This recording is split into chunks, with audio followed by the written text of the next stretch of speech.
The first half of 2023 has surprised us to the upside. Can this AI and really Uber top-led rally continue? There's a lot of disinflation in the pipeline. We'd all like to see better balance, certainly in the U.S. market between tech and the rest of the market. These names that have run up so much this year, I think you do have to be a little bit cautious here. This is Bloomberg Surveillance with Tom Keene, Jonathan Ferro, and Lisa Abramowicz.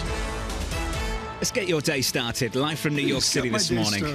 Good morning, good morning. For our audience worldwide, this is Bloomberg Surveillance on TV and radio alongside Tom Keene. I'm Jonathan Ferro. Your equity market slightly negative on the S&P 500, much more so on the NASDAQ. Earnings after the close yesterday from Netflix, from Tesla. Let's start with Netflix right now, down by a little more than 6% in the pre-market. TK, sub's not bad, pretty decent. Upside surprise there, but the outlook for revenue, not so great. Outlook for revenue, I'm going to link it all together with Tesla, with Goldman Sachs. Yesterday, I thought that Paul Davies of Bloomberg was outstanding in a summary of the state of Goldman Sachs. They all have one thing in common: profitability, and that's going to be the earnings mantra for me going forward. You've got the revenue dynamics, Netflix ugly, you go down the income statement, some challenged, others not. That sets up Tesla perfectly. I do okay there. The chase for volume over profits, TK. They're willing to take it when it comes to margins to sell more vehicles. At the same time, there was this soft spot. I think the team here at Bloomberg picked up on it pretty quickly. Yeah. Inventories, TK, just ticking up just a little bit. Oh, no. What does that It's speak to when it comes to demand? It's more than a tick up. It's a hockey stick, and there's a great chart on Bloomberg today showing that inventory buildup at Tesla. What I noticed there, and this goes back to the distrust of Tesla, I'm going to call it constructive distrust, almost CFA distrust of what is the accounting, what are the other incomes, what are all the sub-rationalizations of profitability of Tesla. It's not like Procter & Gamble. Well, let's be clear here. The stock is down 3% before earnings yesterday. It was up 135% year to date through Thursday. And Netflix, same moonshot. Clearly up 62%. Big gains as well. That's going to be the struggle for big tech over the next week, Tom. So next Tuesday, Alphabet alongside Microsoft. On Wednesday, Meta. Thursday, Amazon. And then the following Thursday, Tom, you'll hear from Apple. These are all big names who have seen some big gains year to date.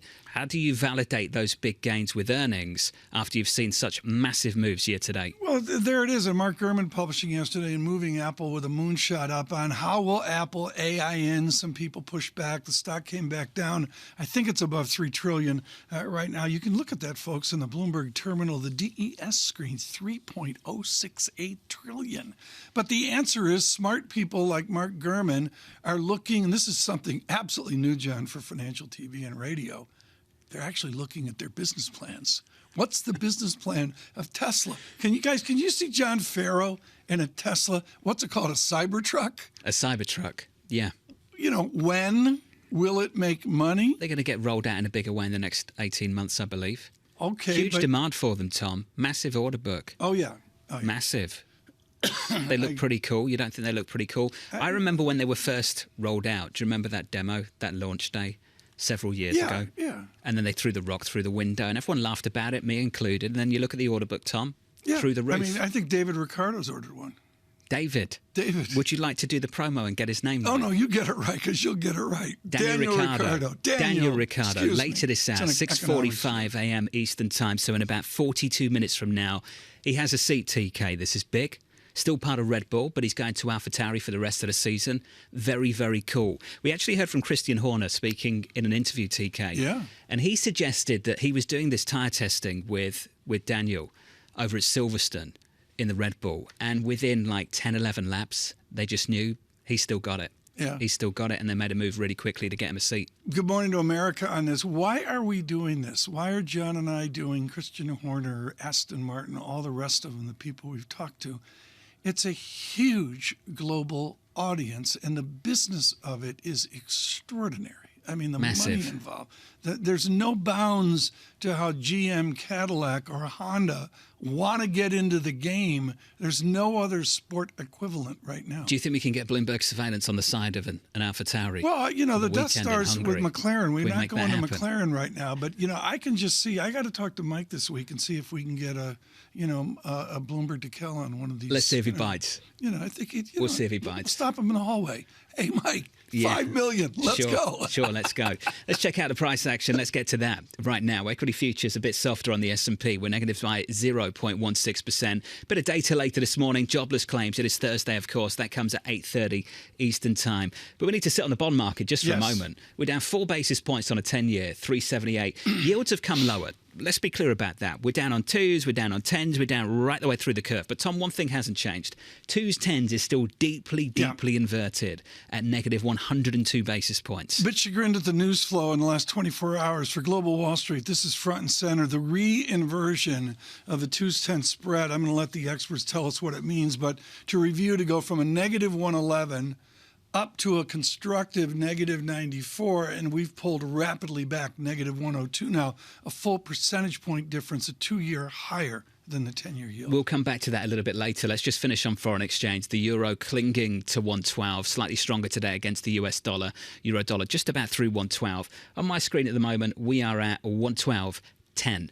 Joining us now is Linda Dussel, the senior equity strategist at Federated Hermes, following earnings yesterday evening from Netflix and Tesla. Linda, as we mentioned at the top of the program, it's going to be so hard to validate such massive gains year to date. How challenged do you think this tech story is going to be over the next week? Well, some of these names are in the Magnificent Seven, and they were easy to jump onto when the market was going up straight almost for 3 months in a row. I think it's very expected that we should have a consolidation in here, and not to talk about any company on a name-by-name basis, but the healthiest thing would be that if money started to flow into other areas of the market and broaden.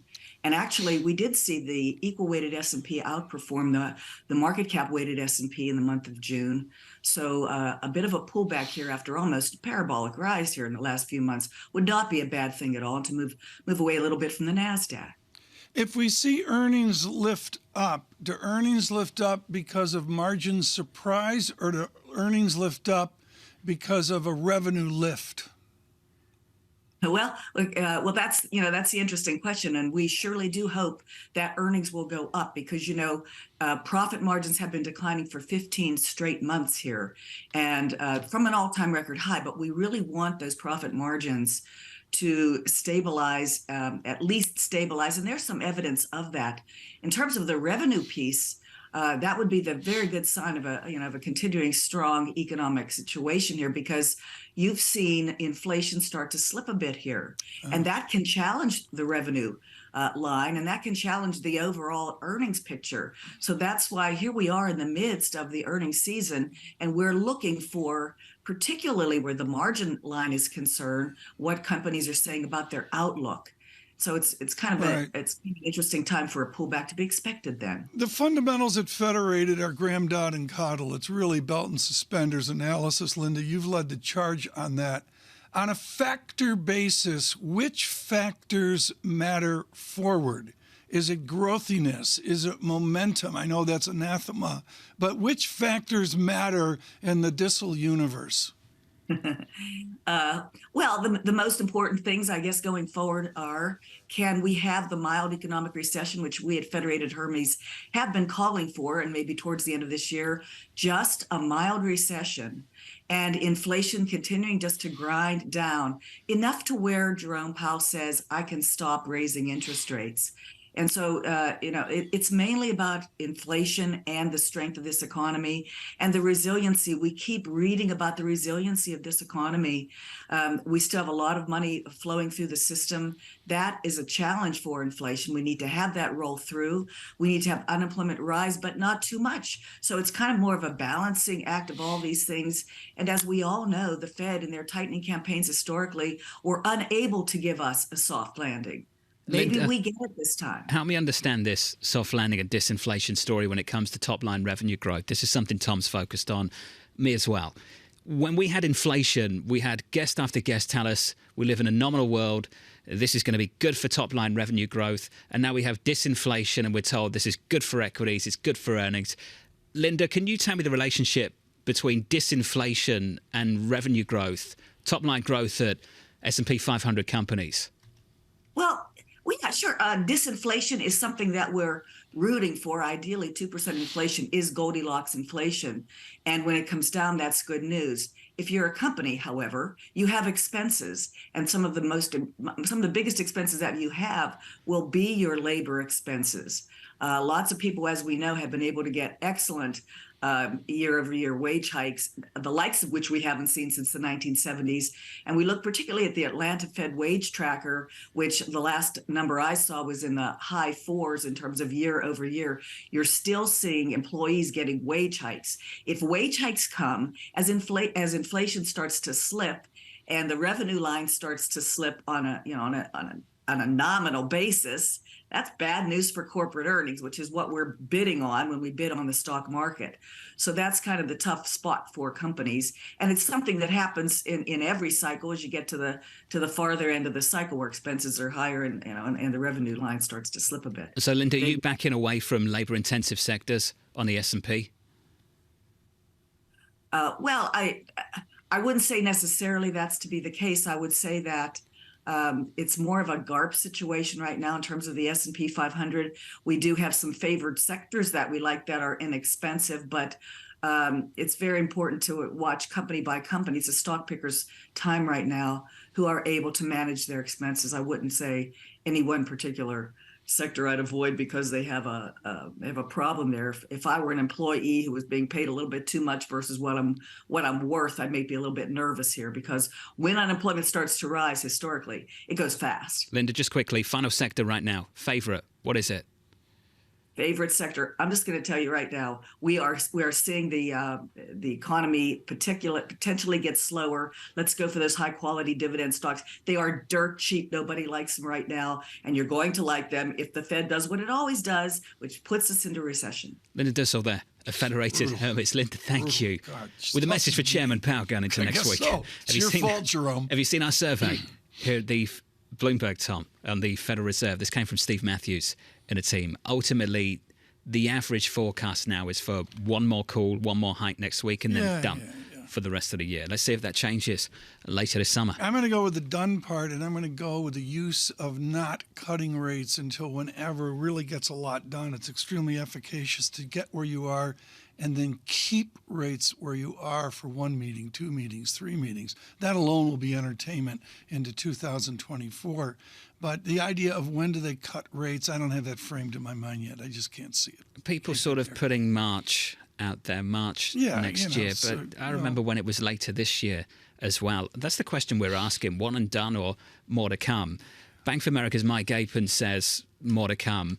BNP Paribas, led by Carl Ricciardo over there, says they are done. One and done. July, that's going to be the last hike of the cycle. This is what he has to say. Decelerating economic activity, lagged effects of previous rate hikes, tightening lending conditions in the banking sector, and greater evidence of disinflation will be more prominent in the second half of this year. We're living and breathing in the second half of this year right now. In their view, ultimately, it will dilute conviction for further tightening. That's the call from Carl and the team over at BNP. That's one side of the view, and Greg Bottle follows that up with a pretty cautious view on the equity market as well. I'm going to look at the data. The data here is we've got some data today. Claims, market moving, maybe 4-week moving average into some housing data, existing into housing data next week as well. But the truth is, John, where we are in the calendar, we stagger to the July unemployment report, early July, and then shock of shocks, we hinge on an inflation report. It's out there somewhere. Summer's going quickly, isn't it? Summer's going quickly. Where did Bramo go? Who knows? I think, well, the truth is, I mean, the cruise, what's amazing about what she's doing is she doing a cruise from You're Norway. Serious? She's doing Norway. A cruise? She's always wanted to see Greenland. Going through the fjords or... No, what's she up to? No, I don't think she's doing like the old fart fjord thing in Norway. You're she's saying over, that's for old people? She's over like in Greenland and Svalbard, is it? Spitsbergen? No idea. She's out with the polar bears walking around. Just for the record, you're saying that the fjords are for old people? Yeah, fjords are okay. You sit there with a martini in your hand and go, oh, Oslo. And not Bergen. Get off the boat. She's going out of Bergen, actually. Nice. Yeah. Oh, we'll try and find out some more. Is she going to do a phone interview? She's going to call in? From New York, this is Bloomberg.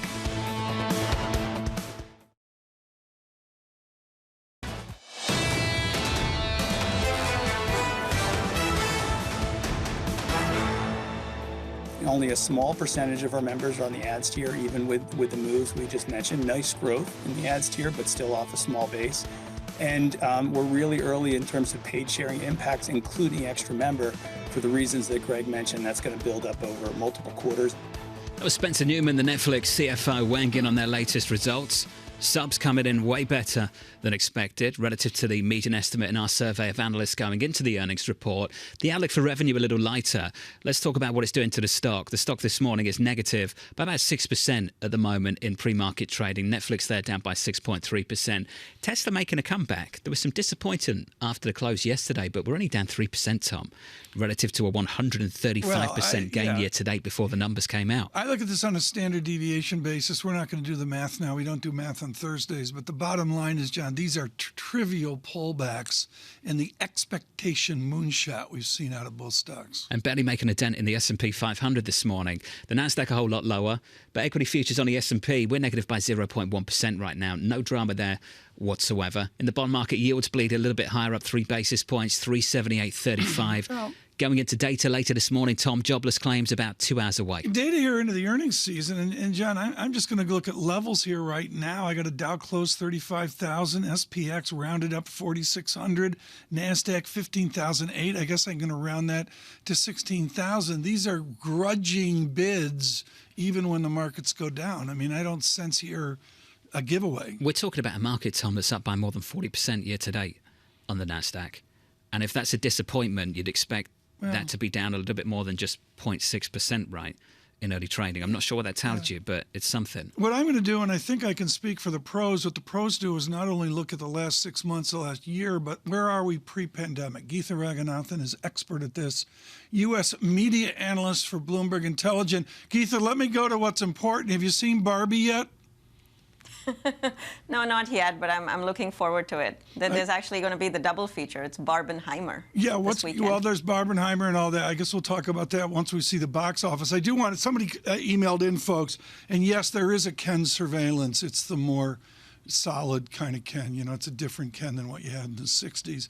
Geetha, I want to talk about Netflix here. I don't have faith in the profitability stream. They make hits. They succeed at Wednesday. They fail at this, etc. Can you develop a persistent free cash flow? Can you develop a persistent EBITDA off of the creative process of success and failure? That's a really good question, Tom, and I think they've actually shown us that they can. So, you know, obviously the content business, it is a hit or miss business.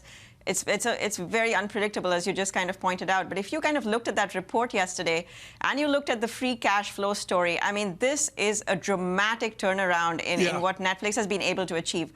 Look at the operating margin leverage. So we're seeing a lot of operating margin leverage. We're seeing a lot of, you know, free cash flow leverage. And this is exactly what you want a streaming model to kind of look like. So they obviously raised their free cash flow guidance by 40%.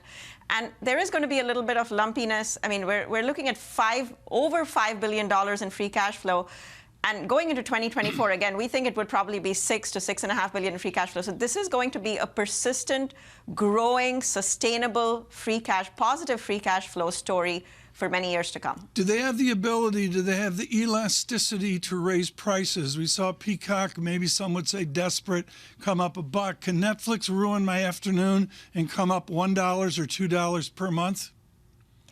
They absolutely can. So this, at the end of the day, if you just kind of look at the breadth and the depth of content, I think Netflix still is fairly underpriced. They do offer a very compelling value proposition, kind of just looking at the amount of content that they have, and they're going to keep adding to it. And then remember that the labor strikes, while they're not good for the industry as a whole, they actually put Netflix in a little bit of a competitive advantage and a little bit of a sweet spot relative to its peers. Of course, it will be damaged if, you know, or it will be hurt if the strikes prolong for you know, into 2024. But I think relative to peers, we're going to see that they're going to do well, and that's probably going to give them some more pricing power. Geetha, what did they say about that yesterday? So what they said, so this is, you know, one thing that I think the key takeaway for me from the earnings report was that this whole password crackdown initiative has definitely got off to a very good start. So execution is good. there is a little bit of a balancing act that they've got to do when it comes to subscriber growth as well as ARPU growth, right? Revenue growth. And so what we're seeing this year, 2023, I think is going to be more of the new member or new subscriber growth. And then as they kind of get that benefit of subscribers, we're going to be able to see them to increase pricing, to increase revenue. So I think the revenue growth becomes more of a 4Q and a 2024 story. To put prices up, you need a decent content slate, a deep catalogue, and a lot in the pipeline. And Geetha, you brought up the writer's strike. What did they say on the call yesterday about when that might bite? How long does this need to go on for before it becomes a big problem? It's not going to become a big problem for Netflix for a considerable period of time. I mean, we've kind of seen them go through a very similar situation, not exactly the same, but we've seen them, having to deal with a whole shutdown in production during COVID, and they still held up relatively well. So remember, they have some advantages relative to peers because they do have a huge backlog, they have a huge content pipeline. That's because of very long lead-in production times. The other thing that they benefit from relative to their peers is they have a lot of foreign content. So, a lot of content coming from, Spanish language markets, from South Korea. So they've been able to diversify that really well. So they're not necessarily hugely dependent on Hollywood, but of course it will affect them. And I don't think they're going to see any material adverse impacts up until at least the latter half of 2024. What does the rest of LA media do given the Netflix performance? Are they having meetings today going, who do we merge with? I mean, this is, media, of course, is under tremendous pressure, Tom. So we're seeing the linear TV business almost on the verge of collapse. And I think, the alarm bells kind of really went off when Bob Iger just spoke a few days ago about how the linear TV assets are really no longer core to Disney's business. I mean, this is something unimaginable, right? So obviously, linear TV is under considerable pressure. The good thing with Netflix is they are the cleanest story in media right now because they are a pure streamer, right? Whereas most of these other companies are having to manage this transition from linear to streaming. So yeah, it's a very, very different problem for all of them. Again, they have to manage a declining linear TV business. They have to show profitability on the streaming side, something that Netflix has managed to do really, really well. So it's going to be very, very hard for the media companies. And as you point out, yes, consolidation is definitely on the cards. Geetha, let's talk about that a little bit more. Is that consolidation, Disney basically consuming all of Hulu, having ESPN, and keeping Disney Plus? Is that how it all works over at Disney, and the rest is up for sale? Yeah, so, I mean, yes. In a nutshell, yes. So Disney is definitely going to buy Hulu. There are all indications for that. The price point, of course, we don't know yet, but I think it'll be upwards of $10 billion. And then merge that into Disney Plus. And yes, everything other than ESPN is for sale. That's exactly what Bob Iger has said. But the question is going to be who's really going to be willing to buy it because it's a declining business. Geetha, one final question that's urgent. Who's going to get Ohtani? I mean, is Ohtani such a media value that the LA Dodgers just pick him up? It's like a no-brainer. Day one, they pay for it? I really don't. I wish I had the answer to that question. Don't know. Okay, Geetha, prep up next time. Come on, Geetha. Geetha, thank you. Geetha Raghunathan there, Bloomberg Intelligence. We'll catch up with her again a little bit later this morning. On earnings from Netflix. Netflix up 62% through the close yesterday. This morning, it's down about 6%. Terrible. TK, we mentioned Hulu. I just brought up my credit card statement. Here we go. I brought it up. This gets John going, folks. You have no idea. $82.99. It's ridiculous. $82.99. Ridiculous. Isn't that insane? I have YouTube TV, and every single day I look in the house at how no one's watching it, and I'm like, how can I get rid of nuts. this? I'm going to, off the top of my head, $56. Just going through it all now, Tom. Who uses it? Do you use Paramount, $4.99. Yeah, add it up. Yeah. Makes Comcast 20 years ago look cheap. Peacock in the mix as well. They're huge, you know. I don't get Peacock. The Tots, I'll listen to the Tots on BBC 5. Peacock, $4.99. That's going up. There you go. It's an outrage. It's getting expensive, TK. Coming back, we'll look at our food bills. The Barbie's expensive. We need a bundle. Surveillance bundle. A bundle.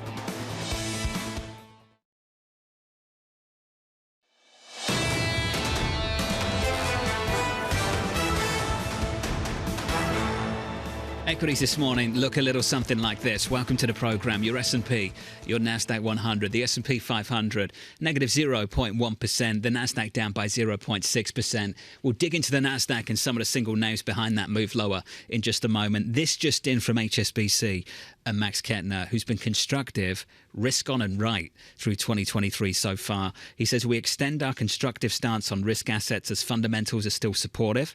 This support is likely to be sustained until late summer. And then, Tom, he's looking for inflation to rise again. And this is out there. This is in the perhaps ether. a problem lurking there. So let's be clear about this. It's not a perma bear. It's not someone who's been super bearish. It's someone who's been very constructive this equity market all year. And they're saying maybe a little bit more to come through the summer. I can't cite in the zeitgeist who it was, but a very smart couple paragraphs on it. Also in October, we have medical cost adjustments, which will be a inflationary pushback against disinflationary tendencies. So maybe that's how you get stability of price or even a little bit of a lift. Student loan repayments resume too, TK. Yeah. It's just on the calendar. It's on the horizon. It's marginal.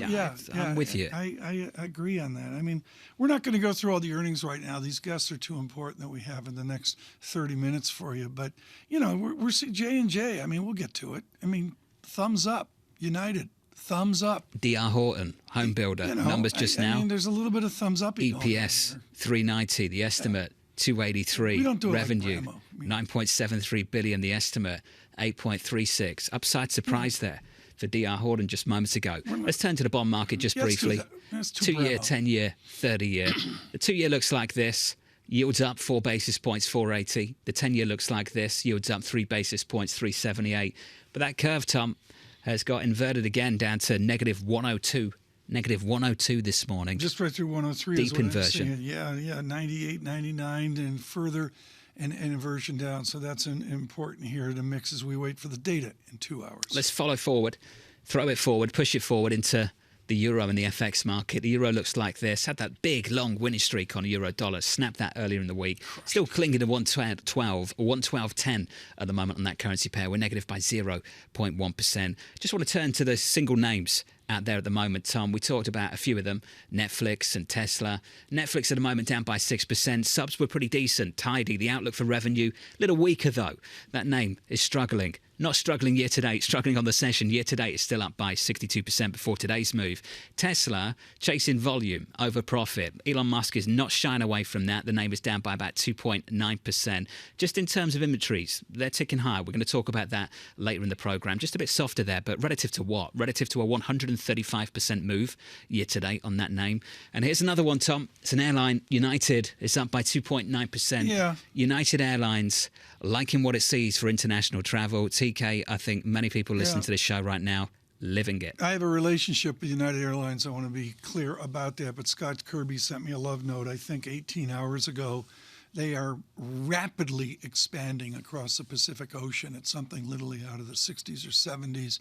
I can't remember all the names, Hong Kong, Tokyo. LA to Hong Kong, I think, from October, yeah. Yeah, I mean, they're adding flights as part of what we see there, even with the travails at Newark, EWR, that we see each and every... Not a Newark fan. I know you like United. I know you fly with them, I'm not a Newark fan. It's just the choice I have. No, I'm not a fan. That's the choice. That you'll go from Manhattan all the way round. It's better than O'Hare. That's how I look at it. Okay. Let's get to that FX market. Eric Nelson of Wells Fargo saying he's inclined to fade the recent dollar weakness. Here's the quote. I'm sceptical this is the beginning of a more prolonged cycle of dollar weakness. For the dollar to weaken much more from here, I think you need to see the US labour market deteriorate rapidly and or see global growth prospects improve materially. That's the pushback from Wells Fargo this morning, Tom. Eric Nelson writes careful notes. He's the macro strategist at Wells Fargo and joins us this morning. I want to go down the page, Eric, away from the majors. You've got a beautiful set of paragraphs on what the adults look at. It's actually how I met young John Farrow 5 or 6 years ago, and that is strong Swiss franc. What does strong Swiss franc indicate about the foreign exchange continuum? Well, I think there's two things to consider here, Tom. For one, you have the Swiss National Bank is very actively buying this currency. They are not shy about it. They'll tell you first thing. And so that's really been driving some significant overvaluation in the Swiss franc. And what's also strange is risk on, risk off, equities down, equities up, commodities. It doesn't matter. Swiss franc keeps getting stronger. At this point, I think it's come too far, too fast. You look at the balance of payments data. You look at kind of how strong fundamentals are in the global economy right now, especially considering the risk-on environment. I want to fade this Swiss franc strength, and I like to do it against the euro and the U.S. dollar. How does it change your analysis that a given central bank maybe acts like in the textbooks? It's in Steve Cicchetti's textbook and the rest of them. And the Swiss National Bank has something like $90 gazillion in Apple, Alphabet, and the rest. Does that change your analysis that they're running a sovereign wealth fund within the bank? Well, I think that they're certainly keen to sort of downsize some of the massive portfolio expansion they've seen in the past 10, 15 years. And of course, that's part of the other side of the equation of FX intervention. But I kind of think about the inflation target for the Swiss National Bank, 2% actually being a ceiling.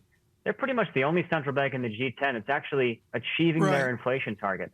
And that's really key, in my opinion, in terms of shifting their balance of risks and their opinion about where the Swiss franc is. I think they're starting to get more comfortable with how much strength they've seen and might start to ease up a little bit. Within your dollar resiliency call, is broader FX tradable like BBDXY or DXY? Are they tradable, or are there certain pairs where you can get big figure moves?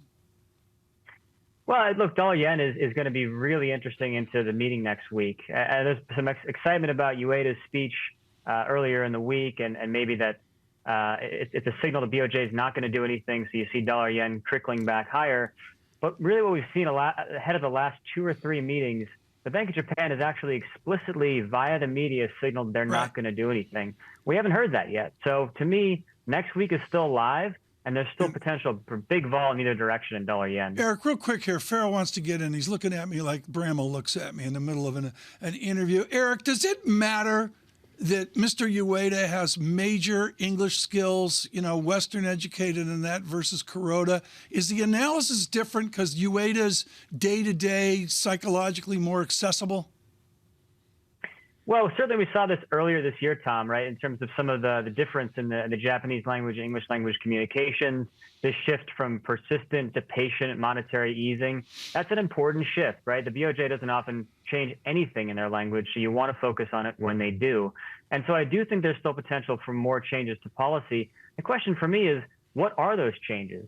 If they're going to move yield curve control from the 10-year to the 5-year, how much sustained yen strength are we going to see? And, is that something you just want to fade once you get the initial knee-jerk move? So, Eric, let's put a bow on it. The ultimate view, the base case for you, you just don't buy what the dollar bears are trying to sell. What are they getting wrong? Well, it's twofold, John. I think one is the extent of Fed cuts that are priced.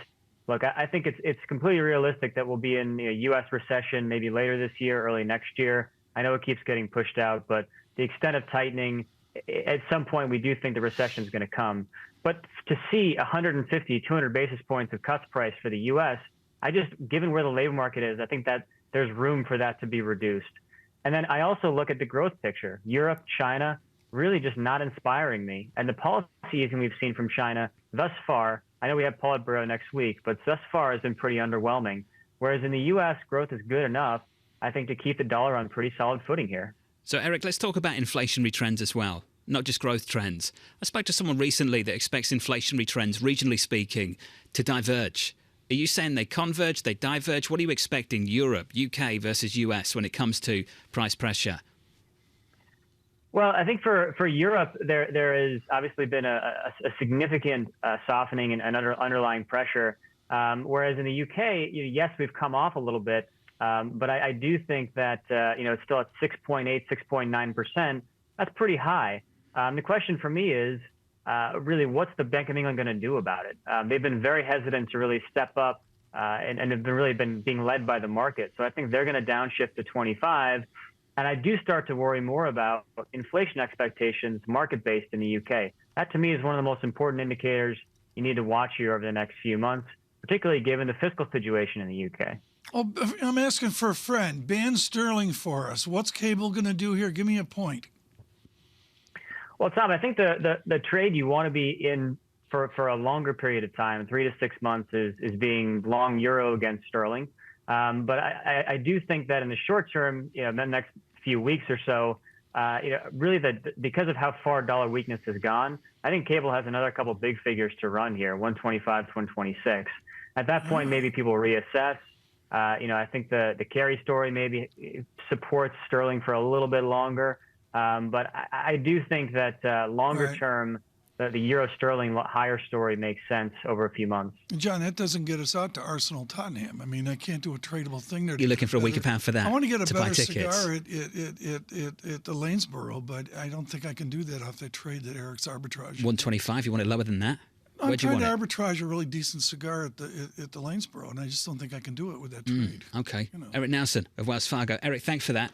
Pushing back against the gloom around the US dollar. I need 123. Looking for some dollar strength, looking for a move from 130 down maybe to 125 against the pound. Can we return to D.R. Horton, the home builder? This home builder in the United States year to date is up more than 40%. It's up another 8% in the pre-market. Tom, they've come out with earnings. It's beat. 390 versus 283 on EPS. Revenue close to 9.7 billion. The estimate 8.6. So that's a monster upside surprise. And then the outlook. They see full year revenue. Here's the range: 34.7 billion to 35.1. Previously, they'd seen 31.5 to 33. Tom, we're talking about a big beat and a big raise for a home builder in America. At the same time, we're seriously having conversations about the prospect of recession. It's that odd in this economy right now. And this is where, you don't know when they're going to go, and you get some macroeconomics, or in this case, housing dynamics to make it pop. But we forget, we're so focused, and folks, I am as guilty of this as anyone. Apple, name 4 other, Tesla, Netflix, whatever. Boring D.H. Horton, up 21% per year over the last 10 years. Nobody talks, their tickets to the Texas Rangers are outstanding. Other than that, who talks about D.H. Horton? They're up Apple-like, and they get none of the love. This is a really important lesson. Who would have guessed that 5% interest rates from the Federal Reserve would support this name, not hurt it? Who would have guessed that? Based on the fact that rates are now so high that if you have 2-3% over 30 years, you're not moving. So basically, we've strangled, suffocated supply in housing in America. And all the home builders are loving it. Look at these numbers. The outlook for homes closed, 82,800 to 83,300. Previously, the range was 77 to 80K. I'm going to defer to Bloomberg Intelligence on this, someone like Jay McCandless at Wedbush. But the bottom line is they're also servicing the upper decile or upper quintile of America that clearly is prospering amid this 2% GDP. In hindsight, it's a great story, but I really take issue with the myopia we have of focusing on exactly 7 names. This is and Bramo does this better than you and me. We're pretenders. Well, we're trying to pretend right now. We're trying to The stock is up by more than 7%, but I'm with you, away from the 7. And we'll talk tons about the 7 over the next week when the rest report earnings, Tom. Yeah. But discretionary spending, airlines, discretionary spending, cruise lines, home builders, United this morning. United, we're going to die. We're laying down in Newark at Terminal 8. Life is terrible. It's great. Boom. Just, demand through the roof. It. Can you afford a ticket to the Hungary Grand Prix later this weekend? I'm looking at it. I love it. And this is important. I didn't know this. They built this thing like 35 years ago, short. They wanted Monaco was the plan. And the jargon for this among those in the know is Monaco, which we all know from James Garner and famous American movies.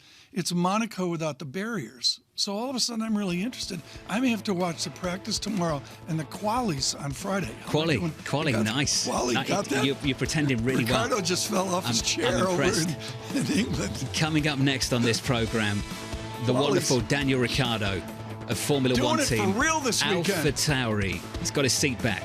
Really cool stuff. We'll catch up with him in just a moment ahead of race weekend.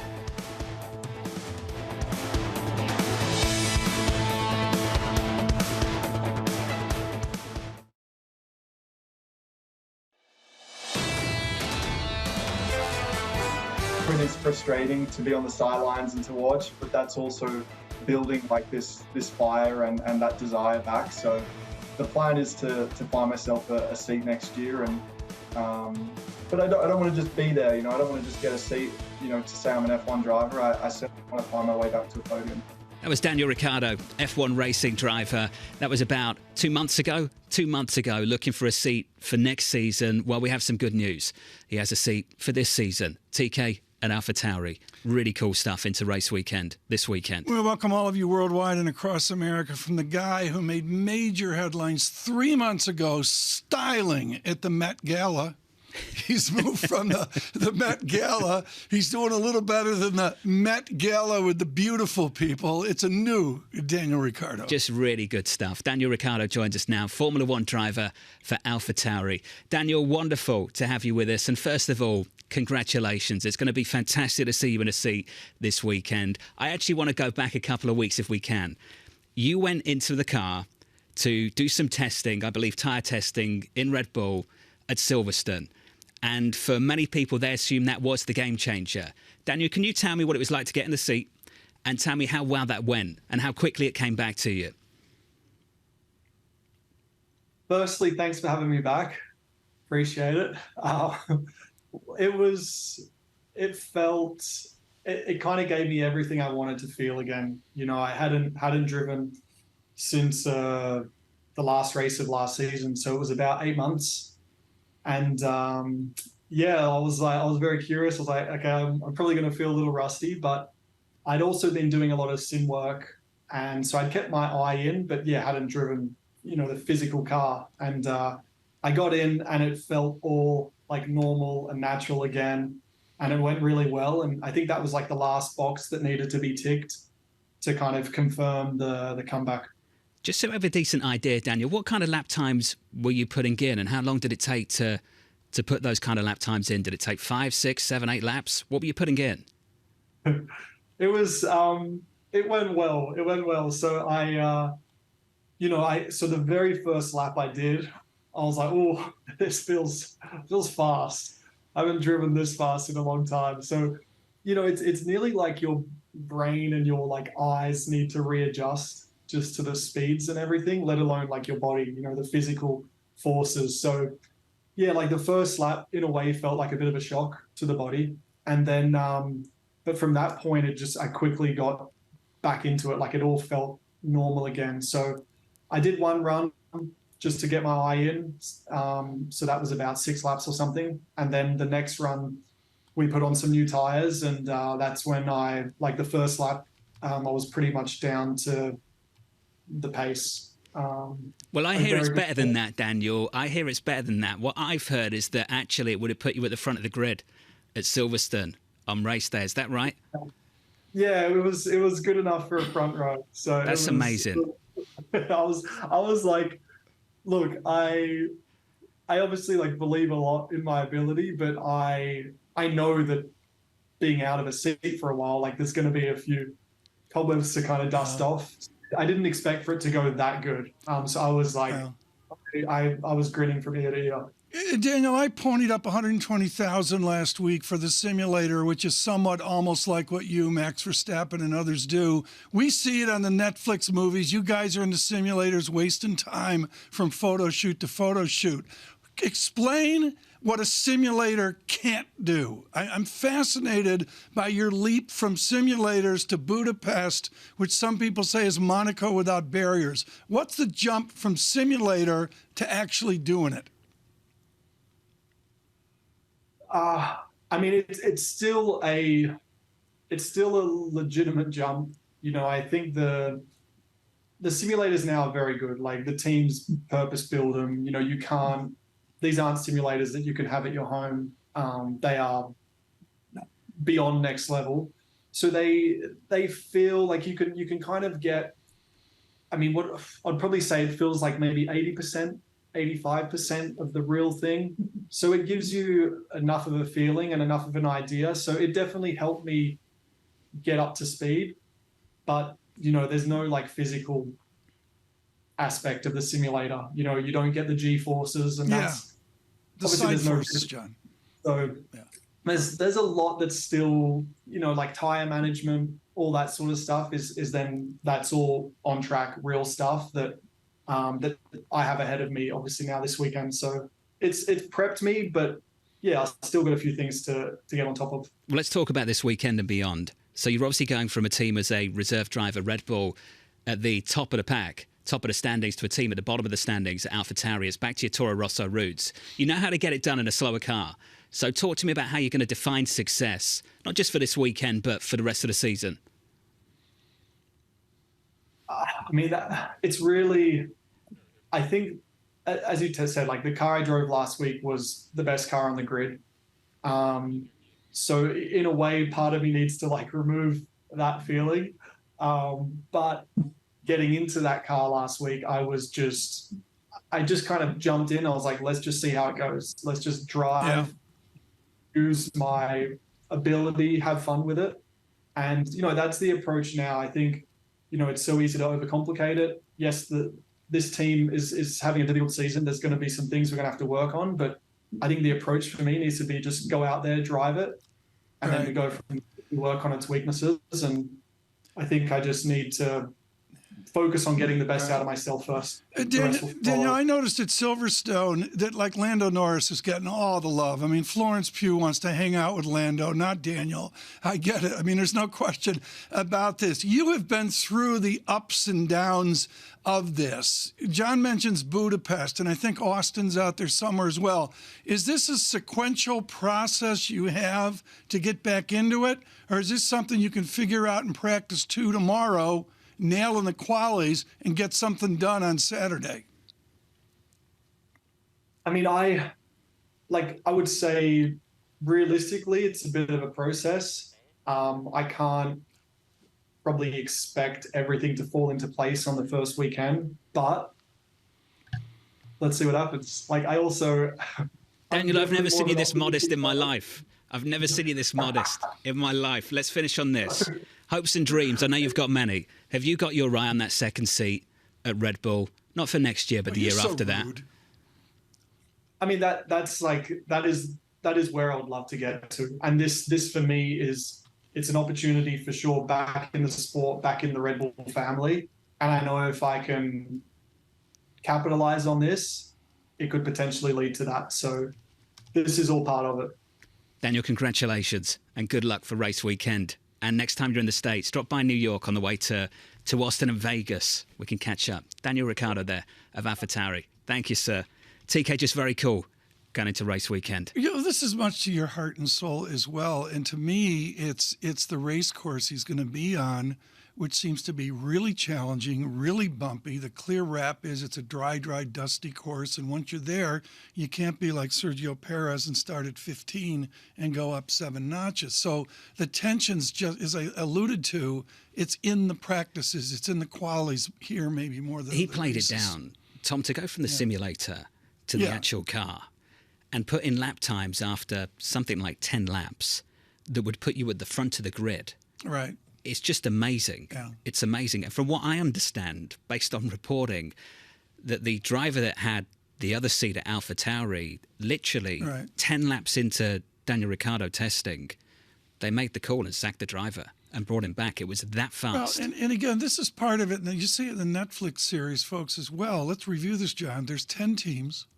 There's 20 chairs. It's not like Major League Baseball where you got 42 guys in the bullpen. I mean, there are major 20 competitive seats. Yeah, next level. It's more than tennis, more than golf, way more than golf. Tom, you go from karting as a kid all the way through, and you hope, and some people can only dream of actually getting one of those 20 seats. Before we came on, folks, we were talking to Mr. Ricciardo here about Western Australia and the dust in karting. And that's where, these guys, someone like Max Verstappen, who is the Otani of F1, he's been doing this since he was 6, 7, 8 years old. They're not, can I state that they're not normal, even Ricciardo, who's so accessible? No, it's helpful if your dad was a racing car driver as well, like Max's dad was.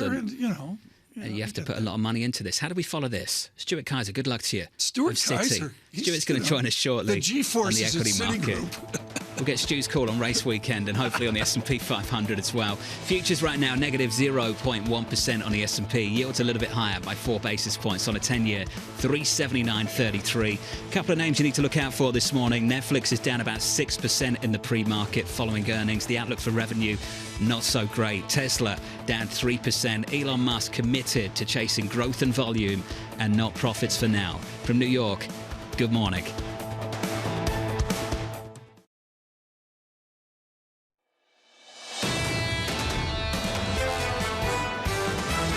The first half of 2023 has surprised us to the upside. Can this AI and really uber top-led rally continue? There's a lot of disinflation in the pipeline. We'd all like to see better balance, certainly in the U.S. market between tech and the rest of the market. These names that have run up so much this year, I think you do have to be a little bit cautious here. This is Bloomberg Surveillance with Tom Keene, Jonathan Ferro, and Lisa Abramowicz.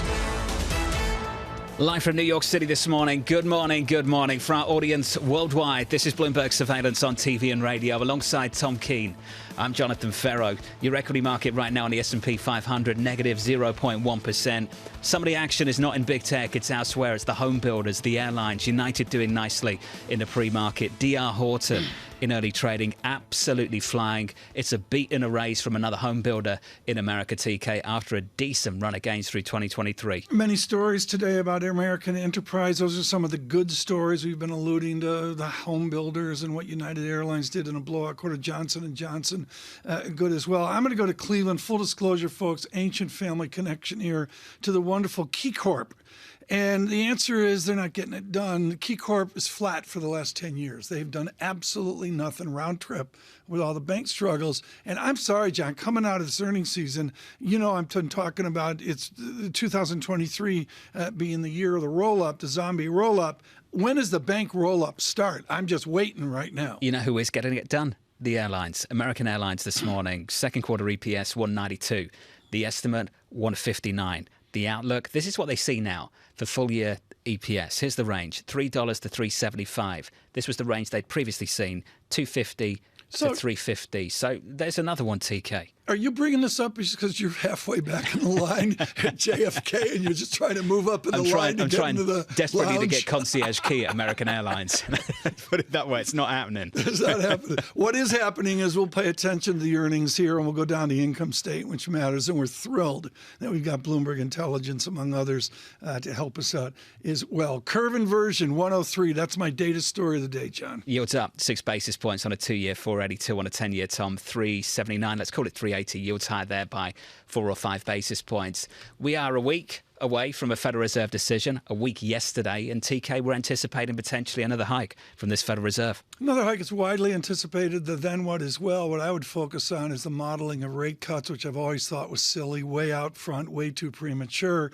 And all of that's going to hinge on data. And as you mentioned earlier, we've had a number of wizened people fall into a camp that says disinflation, again, John, bringing it down to 3%. 4%. The then what is the big mystery to Jackson Hole. You can find consensus on one thing, a few things, but here's one, that we're in a sweet spot for disinflation through summer. Max Kentner of HSBC extending his constructive outlook on risk assets as fundamentals, he says, are still supportive, and the support is likely to be sustained until late summer. With us around the table, Stuart Kaiser, head of US equity trading strategy over at Citi. Stu, good morning. Morning. We won't talk about Formula One and race weekend. We're going to talk about this equity market. Let's get straight to it. Is there a sweet spot right now for the data, for the incoming earnings too? Yeah, I mean, I think on the data side, there definitely is. You know, you've had massive positive growth surprises. You know, the last inflation print was quite low, and we're kind of on a bit of an easing trend on inflation. And the Fed is, you know, seems comfortable hiking slower or being completely done. And I think if you put all that together for risk assets, that's been a really powerful combination. And I think, you know, one of the big things it's done is it started to get people to broaden out, you know, the types of equities they're willing to own and kind of dip their toe into that cyclicals part. You know, the home builders and airlines being two of the candidates there. They've been flying massive. Huge gains year to date, the airlines, the cruise lines. Discretionary spend is going to be the focus. Tom and I talked about the resumption of student loan repayments later this year. Can that kind of consumption continue at this level to support those cyclicals? You know, that's the ultimate test. And I think that's why the back half of earnings is actually going to be quite interesting. You know, when retailers start to report, you know, what are we seeing from a consumer spending perspective and what are they doing in terms of passing on price? I think the one good side is, you know, you've added $600 billion to money market funds on the retail side over the last 12 to 14 months. Those money market funds are throwing off 5 to 5.5%. So at least you are getting an income from your investments that you previously weren't. But, you know, I think you've hit on the key point. If we're going to get a slowdown, it probably has to come from the labor side of the economy. And if that happens, what does that mean to consumer spend, which has really held up, you know, the market and the economy year to date? you're just if you're in the surveillance simulator, it's like Daniel Ricciardo. You're in the simulator right now, and you are way too modest about your success of having the courage to be in this market through this nascent bull market. You say we continue, but we continue without key rotation. That's a fascinating statement. What do you mean that we're not going to rotate it? I mean, our view is you've had basically large cap tech and growth leadership on a year-to-date basis. And I think the question is, do people start to buy cyclicals such as energy materials, capital goods, maybe banks that have underperformed, but have a lot more sensitivity to the economy? Right. They've been really hesitant to do that because most people had this, recession in their forecast and fear that the Fed may have over-tightened. As that recession risk gets pushed out and maybe even minimized, people are starting to get a little more confident and comfortable owning that cyclical part of the market. We're still a little bit cautious about it. I mean, we still have a recession in the first half of next year. So it is a little hard to jump in with both feet into that part of the market. But there's a nice setup. But this is critical. At the margin, then, can you acquire shares today in tech kind of stocks, growthiness stocks, trading at 25, 35, and 45 multiples? I think so. We're still comfortable owning tech and growth, Tom, to be honest with you. I mean, these are the parts of the market that are generating growth. Growth is scarce both in U.S. equities and globally. So we do think that part of the market can continue to work. Risk reward, clearly not what it was. I think there's certain stocks in that space that you need to, be a little careful of from a valuation perspective. But you look at even Microsoft last week, they make the good AI headline, stocks at 5%. I can't emphasize, John, enough how Stuart Kaiser sticks out like a sore thumb here. Every legal beagle at a major Wall Street firm is saying, this is anathema. How can you suggest marginal purchase of 25, 35, 45 multiple stocks? And I think he just said, load the boat on LVMH. I'm not sure he did actually say that. Oh, excuse me. So I know it's difficult to do single names with you, but help me understand how cyclical some of these tech names actually are. What's going to be exposed to the same trends you described that might hurt the cyclicals, that might also hurt tech too? That might also hurt. Look, I think the more cyclical parts of tech tend to be, hardware and semis, right? And so those are the two parts of the market. If you're worried about a cyclical slowdown, you want to be a little bit more careful with. Unfortunately, right now, Nvidia's in semis, and that's created a significant challenge. And Apple falls into hardware. So both of those areas, at the sector or industry group level, you'd be kind of worried about, but you have these very strong underlying single stock stories. And that's why earnings the next couple of weeks are going to be so important, right? These companies' valuation is expanded, sentiment's quite high. And not only do they need to hit their numbers, they really need to satisfy the sentiment, right? And they need to keep the animal spirits going in those stocks. So you could have a situation where they nail the number and the guidance or the discussion around AI, for instance, isn't quite as exciting as people would hope for, and the stock could come under pressure. So I think you have a really big test, not only for the EPS bit, but what do they say on guidance and to support sentiment to keep those stocks working? The beat isn't sufficient. You need to raise too. We see that from Netflix this morning. Netflix is down 7%, subs through the roof. The outlook for revenue, not so great. I want to understand then from your perspective how you want to play this. Do you want to do it through a sector level, single name level, the index, market cap weighted, equal weight? What's the focus now? Look, I think from our perspective, honestly and generally speaking, you have two choices, right? You could be in your cyclical portfolio and you buy a put, let's say, to hedge that, or you're in a growthy, more defensive portfolio and you own some convexity to the upside if cyclicals start to work. So, as you know, our view has generally been to be in tech and growth. We think that's the core part of your portfolio. Right. So right now, you need to have something that if that cyclical market starts to take off, you can participate in that. And I think, the three biggest candidates for that would be capital goods, which is, highly cyclical, and industrials and has underperformed.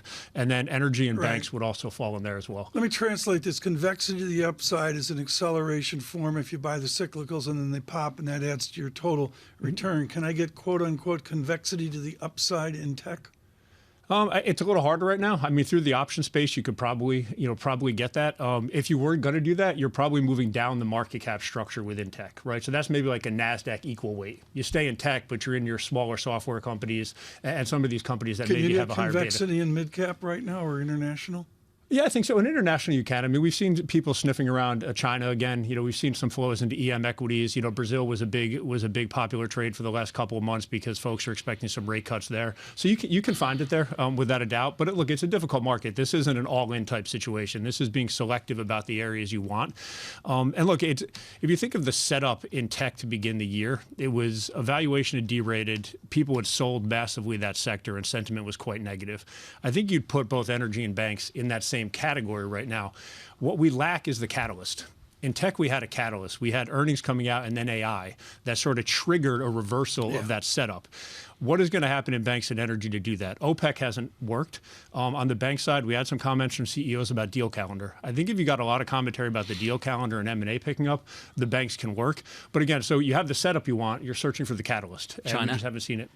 I mean, which direction is the China catalyst? I know. Well, I was going to ask today of you, Stuart, is it going to be a headwind or a tailwind for growth in the second half? Anybody knows. I don't think. Look, it looks like it's going to be, a bit of a headwind for growth at this point. Based on the reported data we've seen. You have a Politburo meeting coming up. I think the people that are bullish China are hopeful that you're going to get some news out of there. You've had some single stock stories like BABA, has been read positive. But generally speaking, I think at this point you just hope China doesn't disrupt things. I think is probably the way that people are positioned there. But we have seen some incremental interest in China upside recently. How has the conversation changed around the Federal Reserve? Does it come up as much anymore going into next week? I would say that the conversation around the Fed has quieted down, quite a bit. The Fed themselves, frankly, was aggressively talking about FCI and equities being too high, as recently as 6 or 9 months ago. And even they are not talking about markets as much. Look, I think the question here is it's widely assumed they're going to hike in July. Probably skip September would be the base case. The question, I think, is how do they message this? I don't think they want to be seen as completely done with the cycle. And for that reason, they kind of need to hike in July, and then the communication needs to support that. If there's two things that people are really focused on, is one that Tom hit on, which is the cuts that are priced at 24. How do they message around that? And potentially, do they need to play with the longer term dots as a way to really message to the market that even though we're slowing the pace of hikes, we still remain, on a hawkish posture? And that's going to be a September call, right? I love that. Later this summer. Hawkish posture. Tom, you love the Fed game, don't you? Rate cuts in early 2024. I want to go back to Greenspan. Here's a ham and cheese sandwich. Can you imagine going back to the Greenspan years now? No. Once the paste is out of the tube, it's like, it's over. You can't put it back in, can you? Toothpaste out of the tube? Come on. Americans don't use toothpaste. We say, I dream of genie out of the bottle. Same thing. Okay. We keep the toothpaste in the tube. That's all.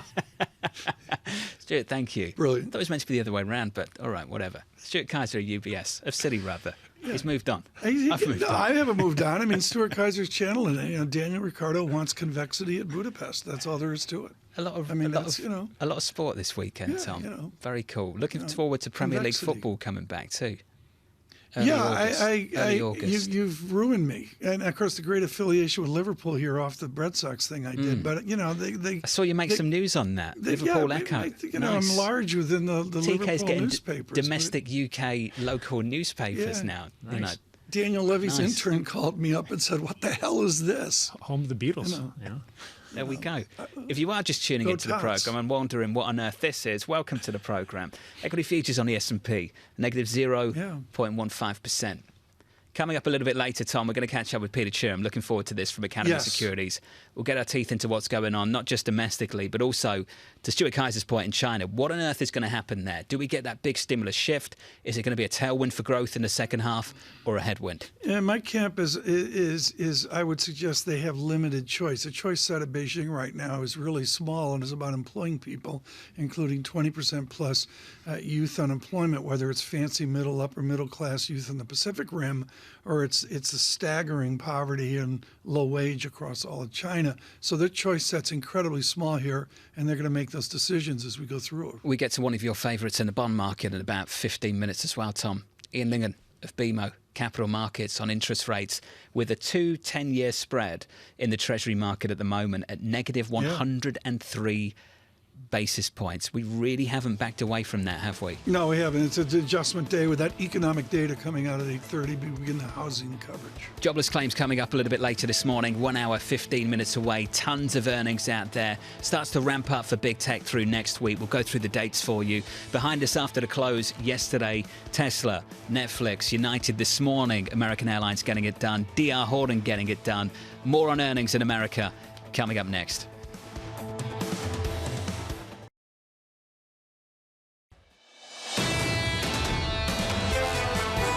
Certainly so far, the worst is the classified document situation, not only because he had our nation's secrets hanging out at Mar-a-Lago and at his Bedminster Golf Club, and then he lied about it and obstructed the investigation and instructed his lawyers to lie and lied to his own lawyers.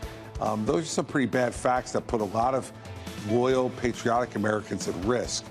That was Chris Christie, the former New Jersey governor and Republican presidential candidate, in a conversation on balance of power with Bloomberg's Anne-Marie and Joe Matthew. We're about a month away. August 23rd is going to be the first debate for Republicans to become the presidential candidate for the party. That's going to take place on Fox News about a month from now. TK, that's only around the corner. Just around the corner as well, more data in America. 8:30 Eastern Time, jobless claims. Going into all of that. Here's the state of things for you at the moment, starting with equity futures on the S&P 500.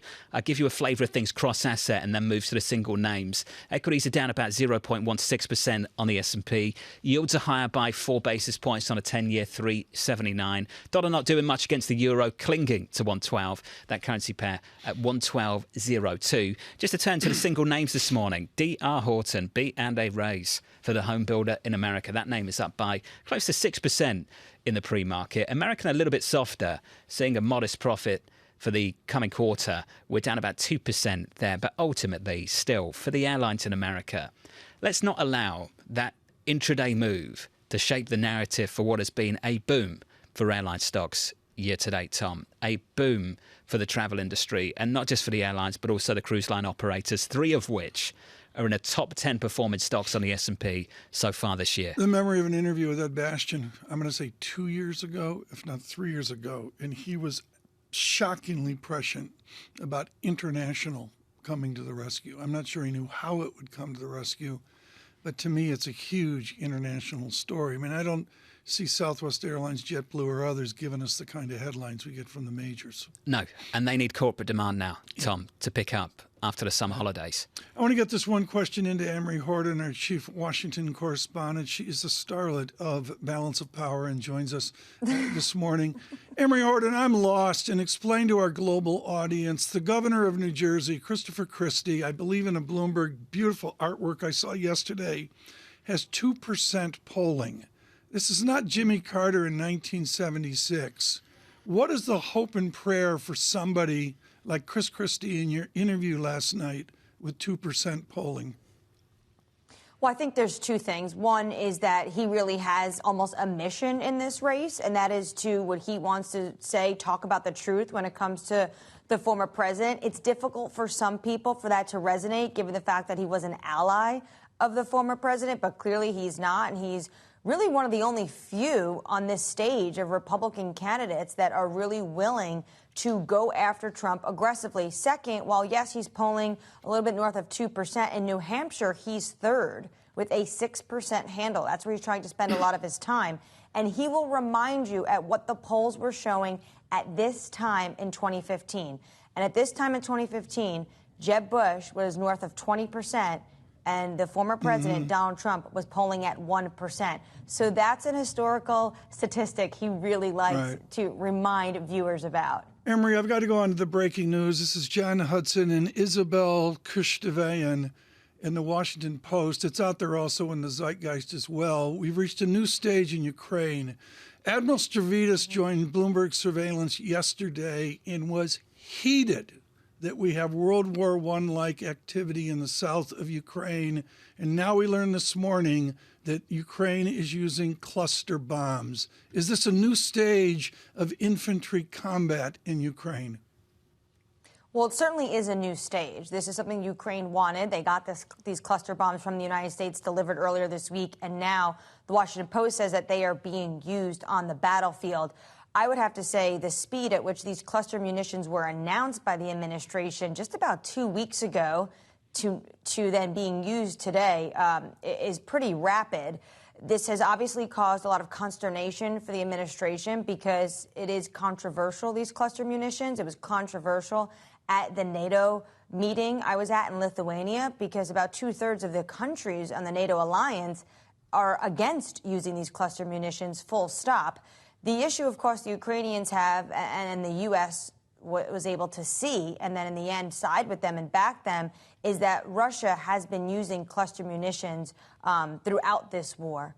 And it has been difficult for the Ukrainians to fight back on these cluster munitions, between the Russians using cluster munitions and, of course, having all these landmines that Ukraine is trying to dig around to try to fight this war, then the U.S. decided to send these bombs, even though it was very controversial. And now the Washington Post is reporting that they are being used.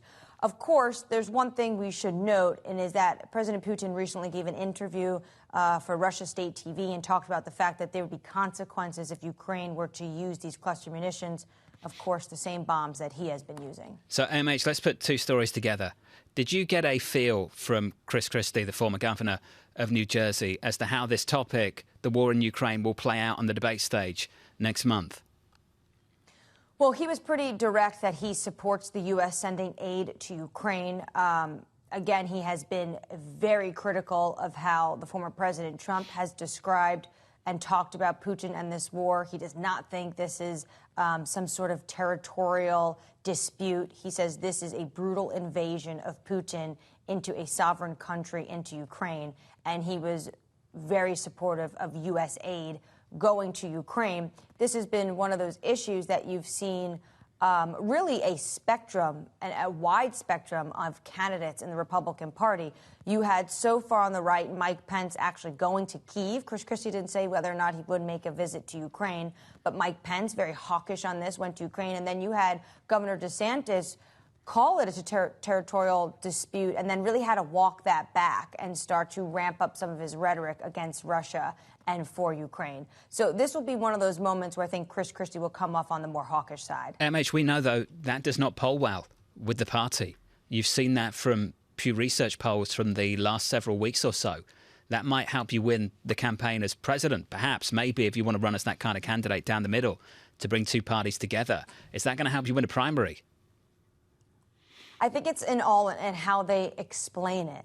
Because one issue you see in some of these polls is that their concern is about the money that is being spent to Ukraine, when at the same time at home, many Americans are feeling the likes of high inflation, higher grocery bills, higher gas. Remember last summer? These are things that are starting to ingrain in American consumers' mind, and that's when it starts to show up in the polls. So I think what you'd hear from the former governor and others that are hawkish on this is about the fact that you have to stand with your allies, and also you would not want this to spread. Similar message, though, we've heard obviously from the Biden administration. We should note, though, John, recently when there was an amendment for the NDAA on the House floor that would strike down some of that funding, it really won bipartisan support.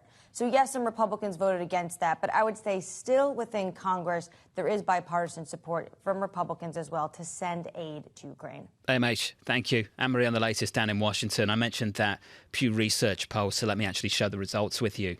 Currently, 44% of Republicans and Republican-leaning independents say the US is giving too much aid to Ukraine. Compare that to Democrats. According to this poll, just 14% of Democrats and Democratic leaners view the current level of US aid as excessive. TK, there's a clear divide right now between parties. The divide's already been there. Well, it's between parties, but it's also within the parties as well. And, you know, I've alluded to the silent majority. Maybe there's a silent middle of both the Democrat and Republican Party that's looking at a war. As I talked to James Stavridis yesterday, we talked about this idea that the U.S., America, is a history, John, like short wars. We don't do the 30-year war. We don't do the 100-year war. But we've gone from our short wars to Iraq, Afghanistan, and that's the real fear in Washington, is another long war. Coming up on this programme, Ian Lingen of BMO Capital Markets on interest rates at the moment, with yields pushing just a little bit higher. Equities on the S&P down by 0.2%. From New York City, this is Bloomberg.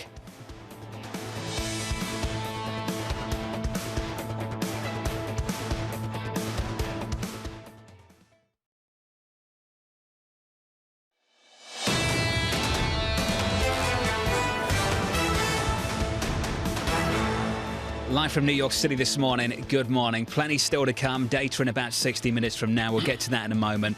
Let me give you a cross-asset snapshot of the market. Bonds, equities. what's happening in foreign exchange, and then we'll get to some single names. Let's start with equities now. On S&P 500 futures, negative by 0.16% on the S&P. NASDAQ, heavy tech weighting. We'll get our teeth into that in just a moment.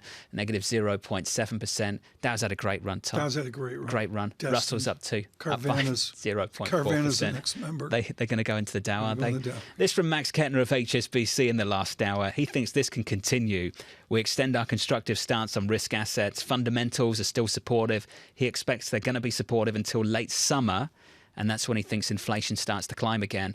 This is what the bond market's doing in anticipation of some of that. Yields are up by 5 basis points on a 2-year at 482, on a 10-year up 4 basis points to 379. We've got a curve that's deeply, deeply inverted. The 2-year, 10-year, 104 through 100 basis points again. TK. And then still moving this morning. Ian Lincoln and BMO coming up shortly. Look out for that conversation on what's happening in that yield curve. Want to finish on foreign exchange. The euro against the US dollar at the moment, just clinging to 112. 112.04, that currency pair totally unchanged. Let's turn to some single names.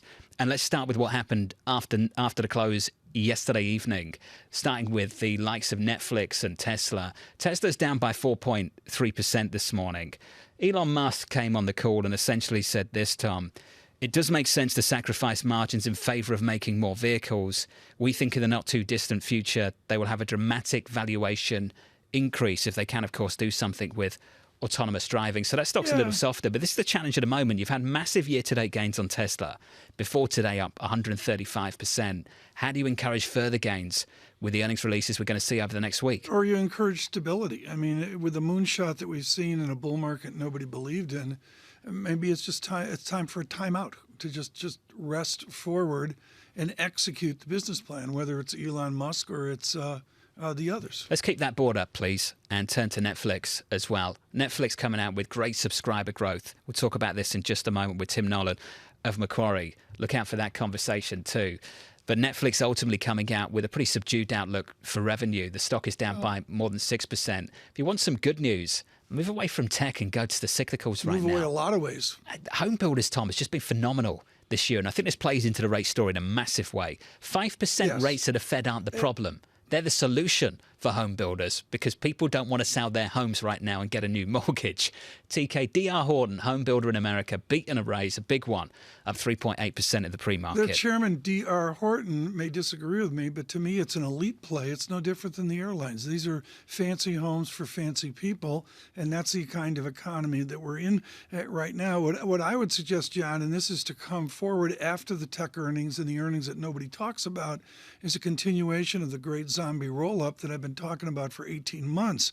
And what's interesting here is some of the nuances of J&J coming out today with really good numbers, and they're doing a spin-off. They're taking this Kenvue, it's called, the symbol's some goofy thing, KVUE, and Filippo Falorni at Citigroup just gives it a rave here about legitimate organic revenue growth. Again, corporations adapting, and part of that is going to be a roll-up of the ones. Who rolls up the rest of the industry or on Netflix? To me, it's a complete mystery.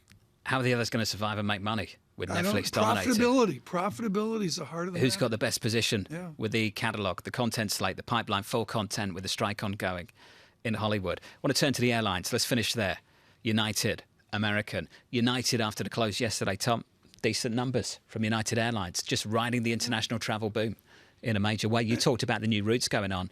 I believe LA to Hong Kong coming in October. And to Tokyo. And to Tokyo in Japan. Chart Banner just got back from Tokyo, said it was spectacular. I mean, he's a vanguard. He's on the vanguard of going back there after COVID. But to me, what's so important in all this, John, is this underestimation in a interest rate environment that harkens back 16 years to Ian Lincoln's Ute. What's interesting here is how corporations adapt. The assumption out there and the doom and gloom zeitgeist is we're all going to roll over and die with real rates where they are. Grizzled pros like Lincoln go, maybe not. 60 minutes from now, jobless claims. Ian Lincoln of BMO Capital Markets weighing in on the slew of economic data this week and writing this. With a 25 basis point hike now effectively priced for next week, the data continues to reinforce the notion the economy is holding up well enough to keep policy rates higher for longer through the end of 23. And here's the kicker, Tom, if not longer. For Global Wall Street, our interview of the day with Ian Lingen on rates. I was making jokes about it, but Ian, you and I remember a normal rate environment. Mm-hmm. The pervading feel is we're all going to die. How do we survive in a normal rate environment? I think that survival in this type of rate environment is going to be a function of picking your places on the curve. It's an attractive environment to be involved in bills. It's an attractive environment to be in the front end of the curve. But as we know, when that shifts, it shifts very dramatically. And I expect that things will look wonderful from an economic perspective, certainly in the context of what we would normally anticipate between now and the end of the year. But come the fourth quarter, we'll start to see more evidence of the cumulative impact of policy tightening. To go to the belly of the curve, if you're at the 5-year point and you're rationalizing the risk of reinvestment, is your scale to go out to 7 years, or is your scale to go out to 10 years from 5? I think you go from 5 to 10 years, and I think that the logic behind that is that there is enough cyclical risk between year 5 and year 10 to justify lower yields over the course of time. And let us not forget, the 10-year Treasury is the benchmark of all benchmarks, and so for overseas investors, it will always be an attractive touch point. Andrew Honhorst at Citi just published. He said we see upside risk to inflation and downside risk to growth re-emerging in late 23. Max Kettner has been bullish this equity market, and I know equities aren't your thing, so I'm not going to go in that direction, don't worry. He's bullish and still bullish, but only through the rest of this summer. He thinks after the summer, inflation risk starts to kick back in. What are you telling clients about that? So I'm completely on board with the notion that once we get to the September, October CPI numbers, that we'll start to get a better sense of how much housing costs and OER and rents have actually moderated sustainably. If we see a return of those core inflation components, I think that's going to be problematic for the Fed. It will push rate cuts even further into 2024. And more importantly, I think the Fed will focus on shifting the conversation to core services ex shelter. And that's the big uncertainty. If that, given its high correlation with nominal wages, continues to moderate, the Fed can claim victory even if core inflation resurges towards the end of the year. Given what you've just said, how do you think that's going to shape communication next week and beyond into Jackson Hole? So we're expecting a comparatively dovish hike next week. We get 25 basis points. That's completely priced in at this stage. But the Fed, yes, wants to retain a degree of flexibility, but also needs to communicate to the market that 550 may very well be the terminal rate for this cycle. So we're looking for a Powell press conference that echoes what we saw in June, not what we saw at Humphrey Hawkins. Not because of you. It was at BMO Capital Markets, but I loaded up on the Austrian 2,117 piece. I thought for the great-grandchildren it would be a great idea. And I've enjoyed that from a price of 220 down to 75. And critically, it hasn't come off the mat at all. What's the risk to retail of being yield hogs and defining duration of 20 years? 25 years, 30 years. What's the risk that you see there that retail, they just love to go out to that maturity? The biggest risk for that sector is that the subset of the market that believes that inflation is structurally higher and therefore nominal rates will be higher for longer over an extended period, that they're right. If inflation is structurally higher and the Fed gives up the inflation target at 2%, revises it to, say, 3%, then we actually are going to be in a sustainably higher rate environment for an extended period. With all your work on the R-star debate, John Williams comes out and reaffirms lower R-star. Others, as you say, are looking for a higher R-star. Where does Governor Lingen think we are? I think that the post-pandemic period, we will all come to the realization that R-star hasn't changed. If anything, it's incrementally lower as a result of the dislocations. We could do a co-interview here. We could do you want Williams Lingen on? and Williams together. Williams on? No, Jackson Hole, Wyoming next month. No, this is serious, folks. We got Market Guy here saying he agrees with John Williams as well. What are the high R-star, the worry warts? What do they get wrong? I think that the argument breaks down once we see labor force participation continue to move higher across the board, with the exception of 55 and older cohort, and we see nominal wages revert to pre-pandemic norms. Like, give me a statistic that's critical there. On nominal wages, let's say we had the luxury 4, 5, 6%, particularly the lower deciles. Where do we get back to normal on nominal wages? Sub-inflation? So if we're printing with a 3-handle sustainably year-over-year average hourly earnings, the market is very quickly going to move back from the higher R-starred argument. Pre-pandemic economy, is that what you're calling for? I don't think that much has truly changed. Really? I think that the Fed got transitory right. What they got wrong was how long transitory applied for. And you can't say that. You know you can't say that. It was 4 years. Okay, let's go back. Little experiment. What do you think the optimal policy response would have been given everything we know now? If Congress and the fiscal side had stayed out of it. I think that the Fed did the right thing. It was difficult for Washington at that moment to not pump a ton of money into the system. I think that is what really shifted the realized That was the ultimate inflation. sin. Yeah. But what could the Fed have done? Given everything we know, just the benefit of perfect hindsight, 20/20 vision, what could they have done? They could have stopped buying bonds sooner. They could have normalized rates more quickly. But recall, what the Fed was doing was they were trying to make sure that the system continued to function, that the ATM card worked when you went to the bank. And so they were playing a much longer game than the market was. Ian, good to catch up. Ian Lingan there of BMO. TK, transitory, just extra transitory. No, I'm going to go back to modern. I'm going to go back to modern monetary theory, and you can't say that Congress legislated a pandemic and Congress gave us, as Olivier Blanchard calls it, the Biden stimulus. Somebody gave us the stimulus, and the institutions, not just the Fed, had to deal with it as well. John, you know I'm clearly in Mr. Lincoln's camp on this, but the answer is it was not perfect policy. I do think the adjustment was a little bit tardy, but that's all 20/20 hindsight. It's like looking at Daniel Ricciardo this weekend and trying to game out the crystal ball what he's going to do. Yeah, there's just one wrinkle in that argument, and I think Ian made the right point. A lot of people were screaming end the QE.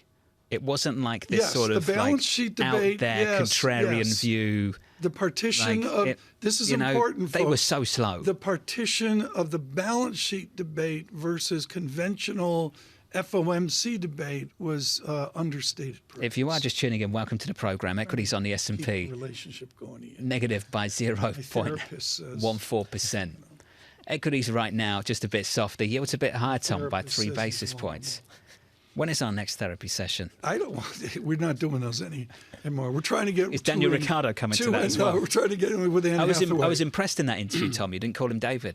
That was good. I did. That's an improvement. Did you practice that last night and this morning? I did. I practiced it all night. He's had, David Ricciardo and William Stanley Jevons had, from Sydney to Perth, they had a fundamental impact on economics. The economics for him. Can you imagine if he does well this weekend?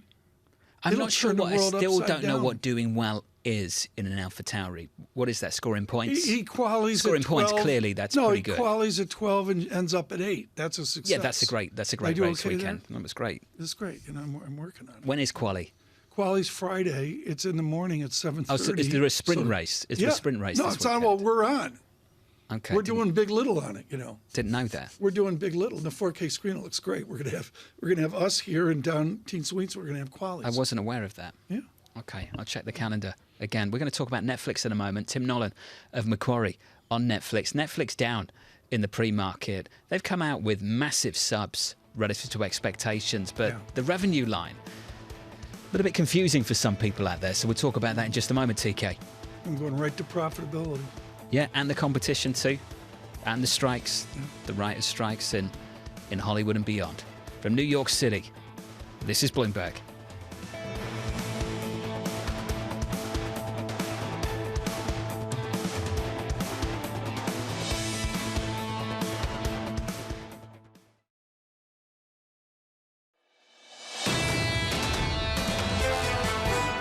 Only a small percentage of our members are on the ads tier, even with the moves we just mentioned. Nice growth in the ads tier, but still off a small base. And we're really early in terms of paid sharing impacts, including extra member, for the reasons that Greg mentioned. That's going to build up over multiple quarters. Oh, Spencer Newman, the Netflix CFO, following results yesterday. Subscribers, big beat, revenue. Something to talk about in just a moment. The stock is down by 6.2%. I think just an example this morning, TK, of how difficult it is to validate big gains year to date. That stock was up 62% before these numbers dropped. And then add a little bit of fuel to the rally for the rest of the year. It's going to be interesting to see. We're going to get right to it right now. What we do at Bloomberg Surveillance is we talk to experts. Timothy Nolan is at Macquarie. He looks at the media business and particularly the silliness of Netflix, which John and I both missed, the big bull market move. Tim, I'm going to go to Gwendolyn Christie, who hit the ball out of the park in Game of Thrones. She shows up with a TV script on her desk. She does this thing called Wednesday. And all of a sudden, some kids' trash at Netflix called Wednesday and Wednesday Addams, they absolutely hit the ball out of the park. How much is Netflix beholden to finding the next Wednesday Addams? Well, it is still a hit-driven business, isn't it? Just like the movie business always has been. You know, the streaming business, perhaps ironically, given how big the library is and how many shows and movies are always coming on, it is a hit-driven business. No one saw Squid Game coming, and that, I believe, is the #1 watched show of all time on Netflix. So the good thing for Netflix, of course, is they do have, you know, a big production pipeline and lots of big shows coming, and they do seem to generate hits at a pretty consistent basis. Can you give them a persistency of cash flow of a quality stock, even though they're worried about the next Queen's Gambit? Well, you know, the stock had a big run up into this Q2 result.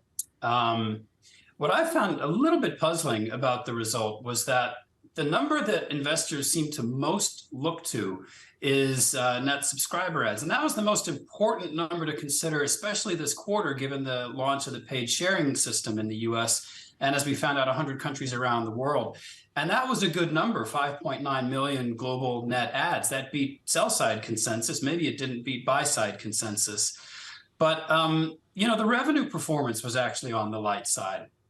To your, and that I think was the main concern amongst the analysts on the call, was the ARPU or the ARM. You know, the revenue per user was down in all regions, including US and Canada, which was quite surprising.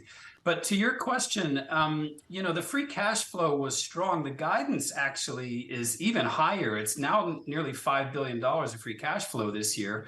Some of that is strike induced, as in some cash flow savings without production going on. But that number could actually trace back again next year.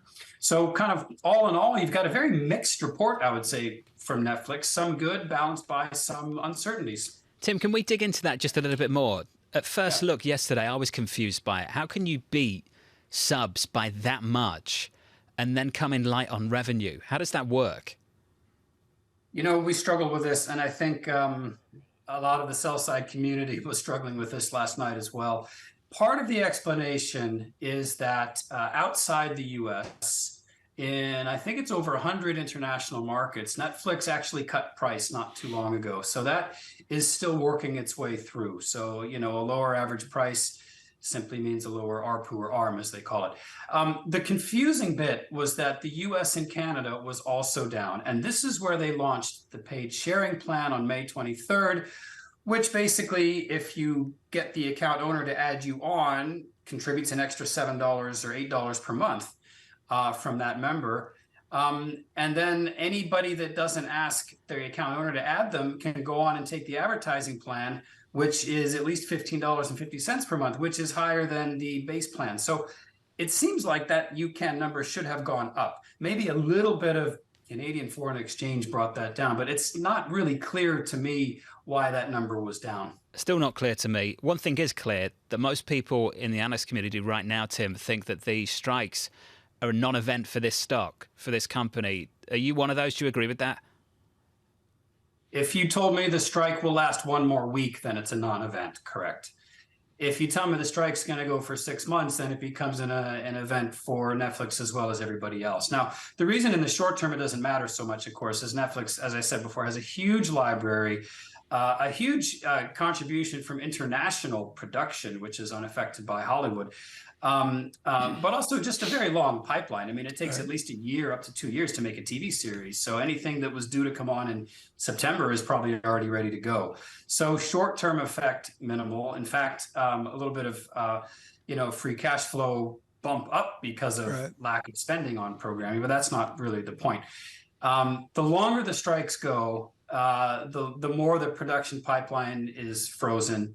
And then the more you're pushing out the issue into whatever future periods when you've got a lull in production over whatever next year or so. Tim, I got to run an audible here on you right now. You mentioned frozen, so let's let it go, let it go. Warner Brothers Digital, you got a pop to 22 on it. You're hugely bullish on WBD. Is Zavlev going to let CNN let it go? He's got 57% debt. It's do something for Warner Brothers Discovery. What are they going to do? Warner Brothers Discovery, I think, has an interesting opportunity to create, let's call it the next large all-purpose streaming service, right? You've got HBO content, Warner Brothers studio content, Turner, which includes, I believe, we'll have a good deal of sports coming onto that, especially if the NBA contract gets renewed in a couple of years' time. So it has an opportunity, in addition with strong global brand and distribution, to become a major streaming service along the lines of Disney Plus, Netflix, Amazon Prime. So I think it has that opportunity. The debt is a concern for a lot of people. It's levered at 5 times. They are taking steps to reduce that through some relatively minor asset sales. There is some debt pay down coming, which I believe they can handle. The weak ad market is, of course, troublesome for that. But this company does have a history of aggressively paying down debt when it does deals. And I think if they can get through this, the stock is looking really quite cheap here, considering those overhangs in the near term. So good long-term potential. If they can get through this near-term shaky period, which I believe they can, I think the stock is attractive. I mean, it's attractive here, and it's also lessons learned. What has Mr. Zavlev learned? Not so much with Ed Ludlow up at Sun Valley, but what's he learned in the last 12 months to reduce the debt and drive the business plan you described forward?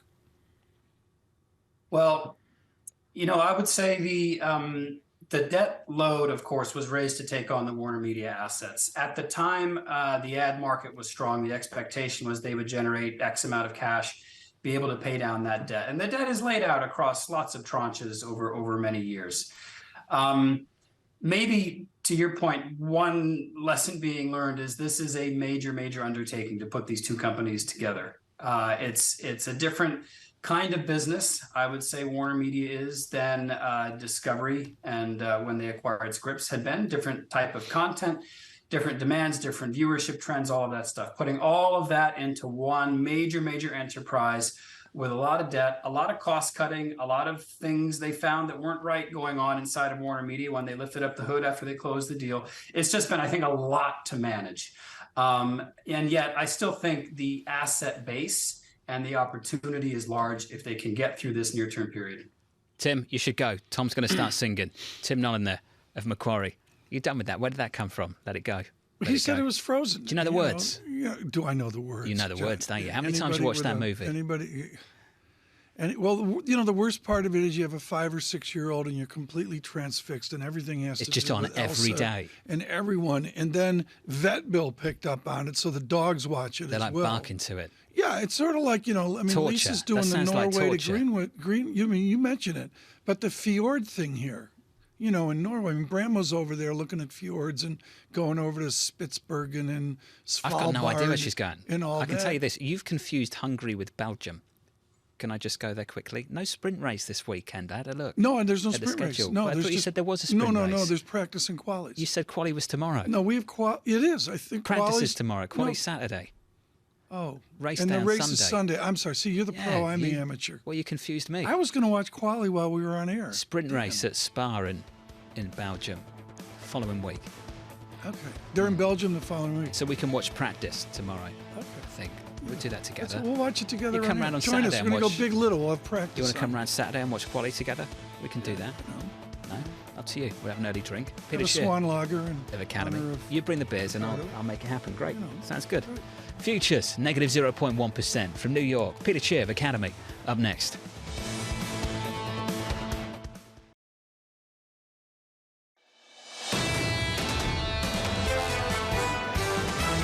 When we think about how long the market can ride on momentum, quite long. The view of our macro research team is that we get a slowdown and not a recession. There's a limit to investors' comfort with over-leveraged, deteriorating fundamentals. We're not taking a recession out of the cards 100% at this point. I think the probabilities of a hike, after July are probably somewhat higher than the markets are currently expecting.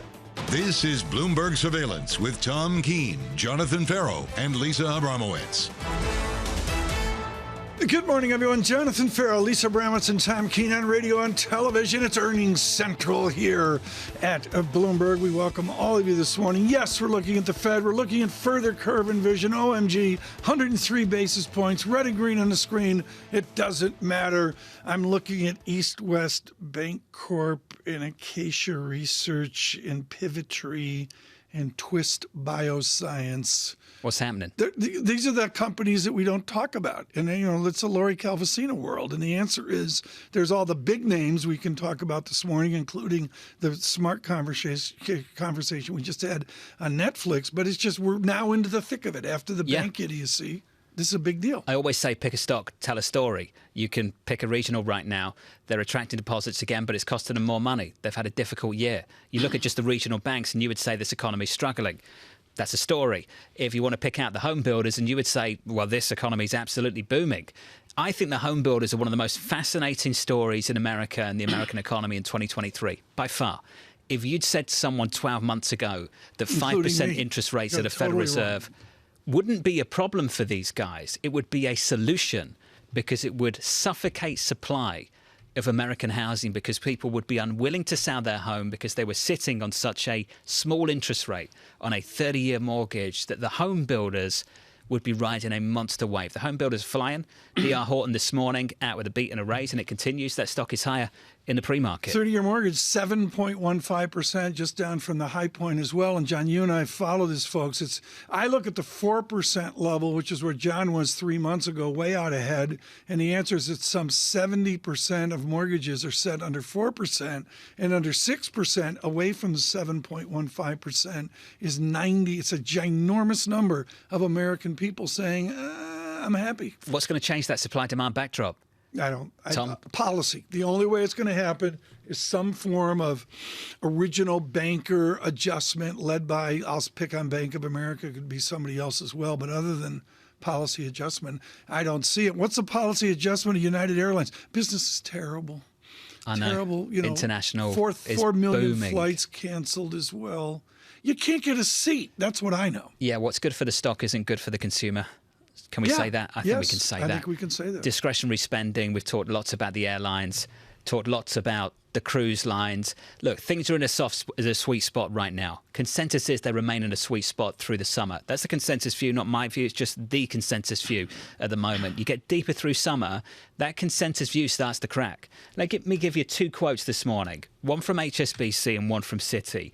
Max Kettner at HSBC thinks the support is likely to be sustained for the equity market until late summer, and then inflation starts to climb again. Andrew Hollenhorst, Citi, the next few months are likely to look like a soft landing, but after that, quote, we see upside risk to inflation and downside risk to growth re-emerging in late 23 and early 24. The summer's not really a debate, Tom. Maybe it should be, but right now it's not. Later on after the summer, huge mystery. That's where the division is at the moment. For those of you younger, we used to do 3-year plans. We believe 1 year from now. Nobody's doing that right now. Johnson & Johnson, dog of dogs for 15 years, a 10-year track record, single-digit total return performance. I didn't realize this, John. I'm getting a 5-year dividend growth of 6.02%, and I'm clocking a multiple of 15 or 16 on J&J. And that's what so many of our guests talk about. Are we going to rotate from Apple to Band-Aids? That's the key thing. From the likes of Tesla, Netflix, and whatever. To discretionary and beyond to cyclicals. Can the rally broaden out is the simple way of asking that question. That's very good. Away from the dominance of big tech. It's like equity. Where is Bremo? Brammo's off Norway somewhere. I don't know. She's, cruising the fjords. Yeah, well, no, I think they do the fjords for one day, and then they go over to, I can't pronounce it correctly, Svalbard. Oh, they're bouncing around. They're bouncing around, and they go over, and it's like, it's not like, you're sitting with a rum toddy in your hand looking at the fjords. They're out there with the full, she's got the full regalia on. They're looking for freaking polar bears. She strikes me as the kind of person that goes on that kind of vacation. She does. She's got the crampons. Around the Nordics. The spiky things. Yeah, the spike things to walk on ice. Like you were at Davos, those. Yeah, or not. The answer is she's off with the polar bears. That's what you do. With the family? I don't know if they took the fam. I think it's too risky for the fam. I thought the bears were the family. No. The kids are farmed out to some camp somewhere. I mean, she just, June 26th. Brammo, I'm told, is going to be back for the Fed decision. So we made her come back, and then she goes back again. She's going off again? Yeah, she goes comes in Wednesday. I think Friday morning she's back to Norway. I believe it's Thursday. For a moment this morning, I thought it was Friday. We're having too much fun. Equities on the S&P, negative by 0.15% on the S&P. Tom, yields up by 3 basis points. Your 10-year, 3.78. It's going to be interesting to see, to say the least. Right now, and this is important, as we just talked to Ian Lingen, hugely acute on the bond market. We talked to someone more conceptual and just as wonderful. Peter Scheer joins us, head of macro strategy at Academy Securities. As John mentioned, there's no visibility, Peter Scheer. How do you get out beyond Labor Day? I think it's difficult. We've got to get through the summer jobs numbers. I think we're going to see some headwinds on the job numbers.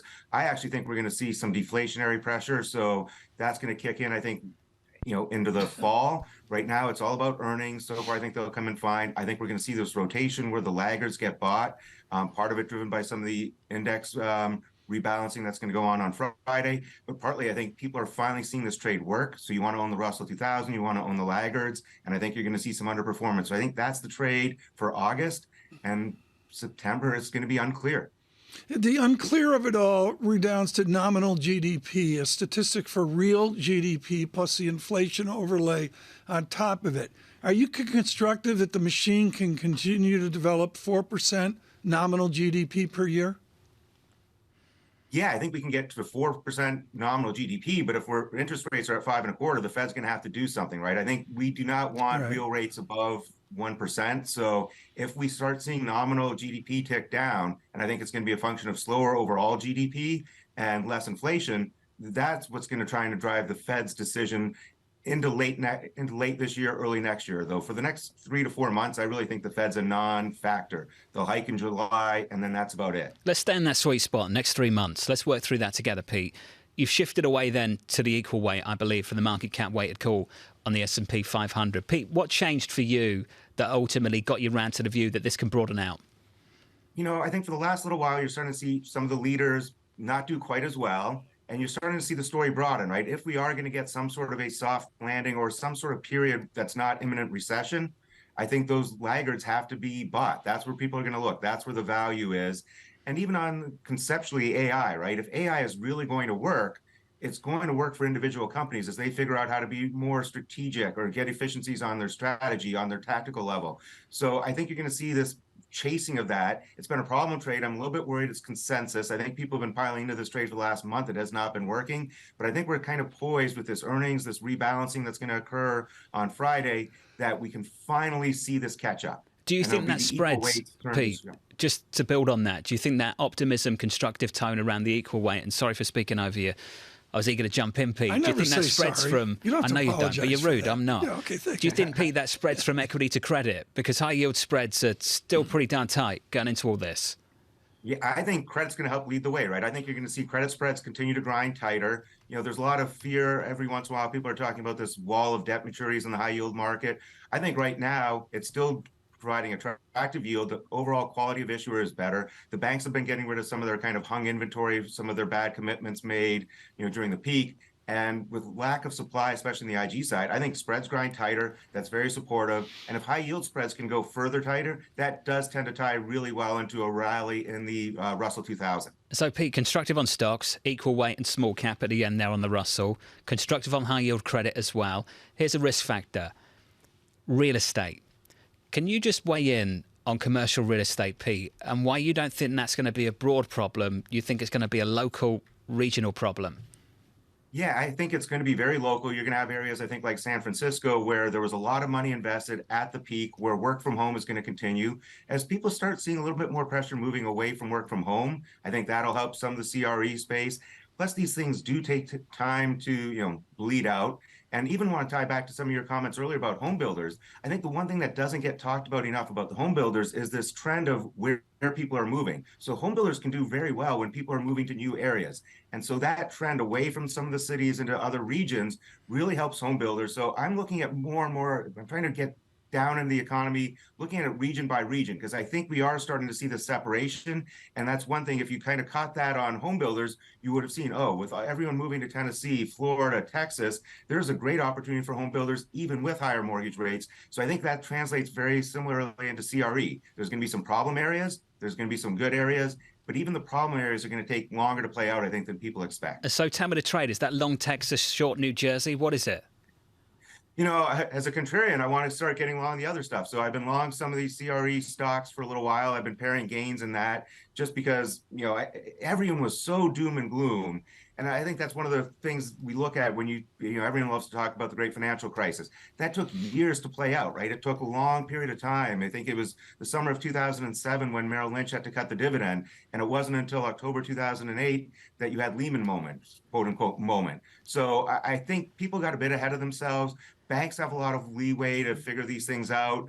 The companies themselves will work it out. There's a lot of pressure, I think, to move a little bit away from work from home to back to work from office. So that's kind of why I'm constructive there for now. Everyone's so harsh on New Jersey, Pete. You noticed that, TK? Oh, yeah. They give New Jersey such a hard time. Yeah. I've never understood that. It's always, everyone loves the Hamptons, but Jersey Shore is... What's that about? I still don't get it. It's like snobola. It's like massively. Yeah. Like the beaches at the Hamptons aren't that nice. Yeah. Stephanie Rule, when you start in on this, Stephanie Rule's hair curls. She gets so likes angry. the Jersey Shore. She's all Jersey Shore. I mean, she's got like 6,000. One of our clients. Oops. She's got like 6,000 square feet down there. Okay. I think Pete wanted to jump in then. Pete, you can jump in by all means. I was going to say, one of our clients has always wanted me to use the term Jersey math on live TV. I still don't know what Jersey math is, but it seems like an appropriate time to mention it. Do you get money for that? Do we get a share of that? Yeah, I think so. The guests I don't that know. come on Hopefully, I will get a shout out. The guests that come on and they have a bet and they have to say a word. You know those guests? Yeah. I didn't realise Pete was one of those guests. Yeah. Peter Cheer of Academy Securities. Pete, thank you, sir. If you are just tuning in, welcome to the programme. Your equity market on the S&P 500, just a little bit softer. We're negative here by 0.2%. That was Peter Cheer of Academy Securities. Coming up very shortly, we'll catch up with Steve Trent. Looking forward to that. Of Citi on the airline earnings, TK, just around the corner. Yeah, Steve Trent is very good at this. These are acute notes about what they're doing and not what the headlines say. I think it's one industry where there's more, like you mentioned earlier, the separation of the business plan and the financial statements from the emotion in the media. It can't be any greater than in the airline business. You want to talk international, I know, and United. Well, and how American also gets in on that. I think the others are leading the way. I think you're going to have this, huge. I mean, my amateur take is there's a cyclical history of everybody on a board. We're going trans-Pacific, the romance of it, and all that, and then it's oops, there's too many flights, too many seats, and that's sort of the. Well, they've been so disciplined about capacity, aren't they? That's the new thing. Robert Crandall on this show many times. Good morning, Mr. Crandall, Mrs. Crandall in Florida. He said it. He said there's a new discipline out there. All right. Look forward to that. Peter Hooper of Deutsche Bank coming up shortly. Looking forward to that conversation. Equities right now on the S&P are negative by 0.2%. The airlines in America, that conversation next is coming up next.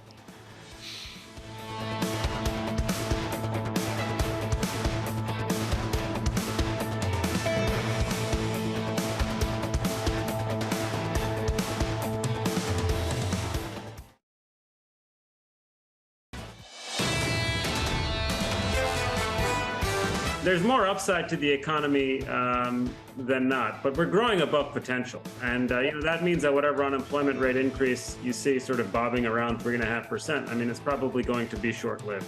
We're not on a situation where we're going to see above 4% unemployment. That was Neil Dutta of Renaissance Macro, live from New York City this morning. Good morning to you. On the S&P 500, equity futures look a little something like this.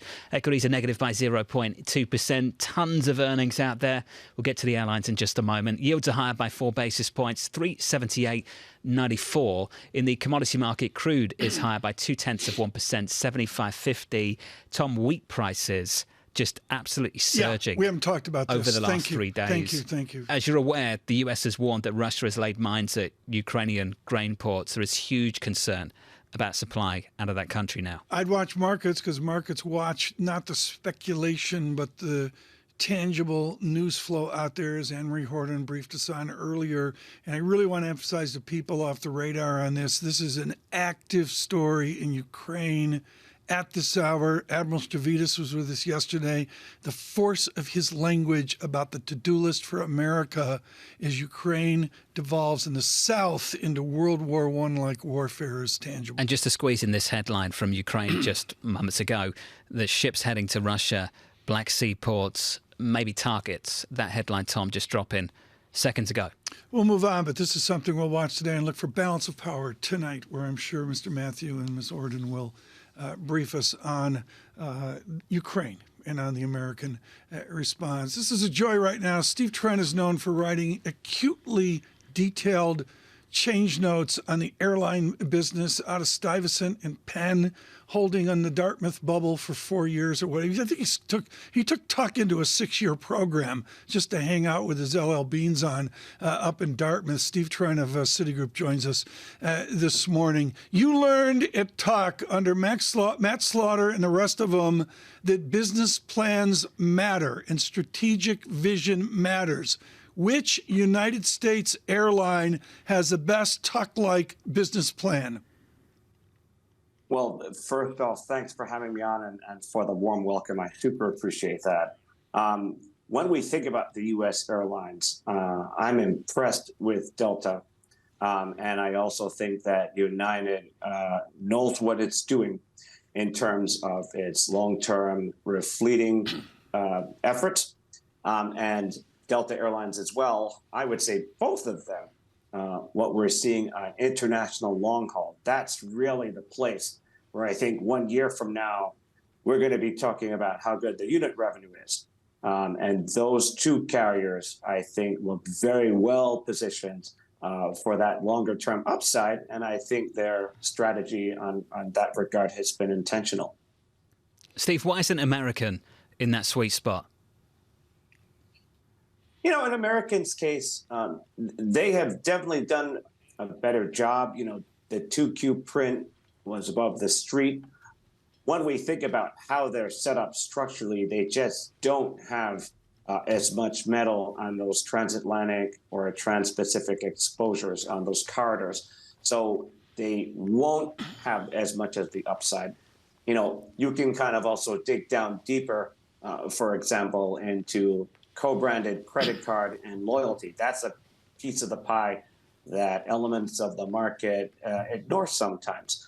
And if you look at Delta's program with American Express, what all of that telegraphs in terms of Delta's strength as a counterparty, you know, that revenue is still really surging in the right direction, and American probably from a counterparty profile doesn't get that same premium that Delta and United do. So, Steve, when I see those massive lines around the corner at JFK to get into the Delta Airlines lounge, are you telling me that's good news?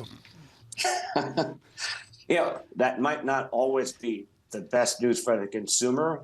That's probably good to very good news for the shareholder. And I think when we look at the normal post-pandemic world out there, you know, I think Delta's been really good, and United as well, about really optimizing sort of the passenger outreach. And let's optimize this, John. What we need in the lines you're in at JFK that go 4 miles long, we need Bloomberg terminals along the way so the shareholders can get their quotes along the way. Steve Trent, what I love about your note is you get granular about looking at weeks and months. You mentioned that October looks pretty good. Is your belief in guessing revenue, guessing number of fannies in the seat, Is your belief like it was pre-pandemic, or is there still a mystery to it? Oh, that's a great question. And I would say that it looks like demand patterns have at least modestly changed versus pre-pandemic. And this is partially a consequence of many people no longer working in the office Monday through Friday. So that lifestyle adjustment per se, we believe has influenced the way consumers make purchasing decisions and the way they make decisions about purchasing airline tickets. So when we look at the data through October, the booking curve in this first batch of data we got for October looks very good. And one of the things we've seen in the last year and a half, quite frankly, is advanced bookings much stronger than they used to be pre-pandemic. We think that's one sort of symptom, so to speak, of the nature of post-pandemic travel is now a bit different than 2019. Yeah, Jane from Scotland emails in and says she hopes you're working 5 days a week and not doing the work from home ballet.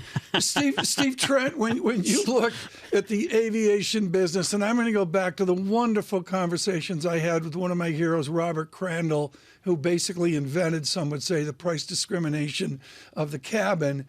Is it going to be business as usual? Or for you out 3 years or 5 years, is there an airline new world, an airline new persistency of free cash flow that makes it more quality than the crazy Crandall world we knew? Yeah, absolutely. So I think one of the things that's definitely going to be different for a while, it's capacity. So some of that's coming from the manufacturers. You've had, of course, these pandemic era supply chain issues, which to some indications that those supply chain issues are improving. But there's still a lot that they have to dig through. It still takes a long time for airlines to get planes. You have, in some instances, engines and spare parts are hard to come by. And then the pilots. So it's a little bit difficult to see the pilot situation normalizing in the next 2, 3, or even 4 years. So you have this bottleneck out there that is going to be hard to solve. I think that layered over, what we see as the good counter-cyclical demand trends at the moment, capacity should be constrained, and capacity remains below 2019 levels on a per capita basis. So that's something that probably takes a very long time to change. Steve, this was great. Let's do it again. Steve Trent there of Citi on the airlines. Can we get that board back up? Look at these year-to-date gains for the airlines. United, American, Delta, up by more than 45% across the board. TK, the year-to-date gains on the airlines have been absolutely phenomenal. Phenomenal. And what's fascinating to me is Wall Street, like Steve Trent, Hellenbeck, and the others, they're focused on these major airlines. I'm really interested in the other airlines we fly all the time that nobody's talking about, including the JetBlue saga. The JetBlue saga. All that good stuff. I've never been on Spirit. You fly so often. I've never been in Spirit. Everything that Steve just said that was good for shareholders sounded absolutely terrible for consumers. Did you notice that? Yeah, I noticed that. But that's Steve Trent. I mean, lines are longer. He's sitting up in the front row. Capacity's going to be restrained. Oh, yeah, great. I mean, Steve sits in the front row. Awesome. Coming up shortly, Aaron Cannon of Clear Harbor, Emily Rowland of John Hancock Investments on this market, Vijay Rakesh of Mizuho on Tesla, Barry Bannister of Stifel. Constructive? Not so much anymore. His view changed in the last month. We'll catch up with Barry around the opening bell.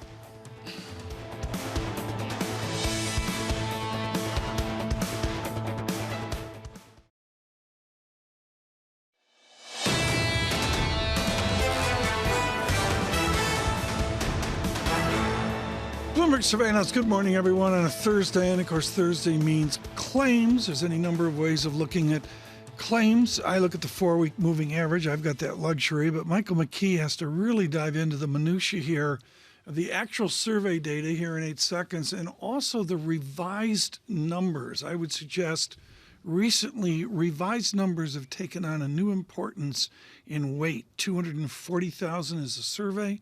And with our data this morning, which again is slowing. There it is. That's just, finally it's come out, Michael McKee. What do you see there in claims? We see good news, at least if you're somebody who wants to see the labor market remain tight. 228,000 is the number. 237,000, the unadjusted number. I'm still waiting for the revisions to drop here. We get a lot of people trying to hit on the DOL website at this time. Continuing claims also up a little bit, 1,754,000 to 1 million and well, here we go, 1,721,000. There's the revision to that number. So that's a little bit better. These are Philadelphia numbers. Fed business outlook, a little changed. Negative 13.5. It was negative 13.7 the prior month. The new orders index, negative 15.9 versus negative 11. Employment is negative 1 versus negative 0.4. And the prices paid index falls to 9.5 from 10.5. So on an inflation basis, some reasonable news out of Philadelphia, but the overall numbers not as good as they could be.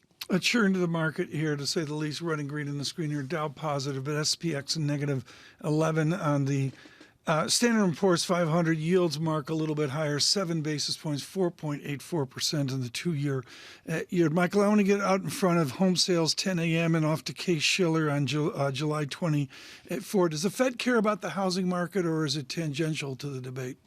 They care about the housing market because obviously it's very sensitive to interest rates. And, of course, it has a big spillover effect on the overall economy. But what we've seen is home sales just kind of stop, existing home sales, because nobody wants to trade their mortgage. 90% or 91%, I think, of Americans with mortgages have mortgages under 6, close to 5%.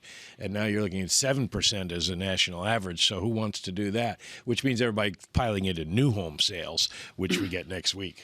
Michael McKee with us, and we'll stay with us as we have a conversation with the global head of economic research for Deutsche Bank Securities with Fed experience that goes into the distant and dark past. Peter Hooper joins us this morning on This American Economy. Wow, the communication of the modern Fed. I used to look at this, in my youth, very fond memories of Arthur Burns and trying to figure out the pipe smoke as it came up.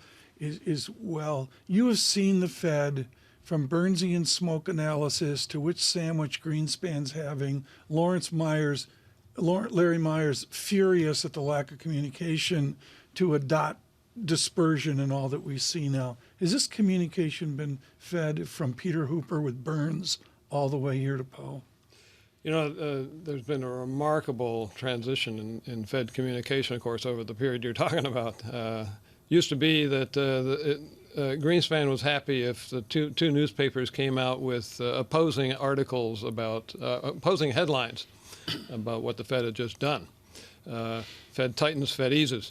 Now, transparency, being as clear as possible, is really the strong push, and I think the Fed's doing a very good job.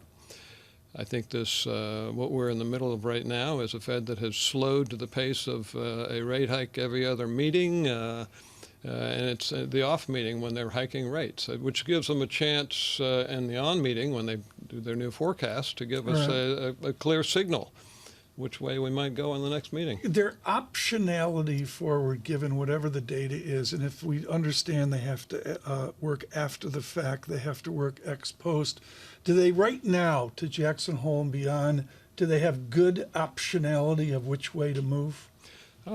Very much so. I mean, we have we're all expecting a rate hike next week, right? That's in the cards. Then the question is, what kind of signal do they give us for September? And then the timing of the next possible rate hike is October-November meeting.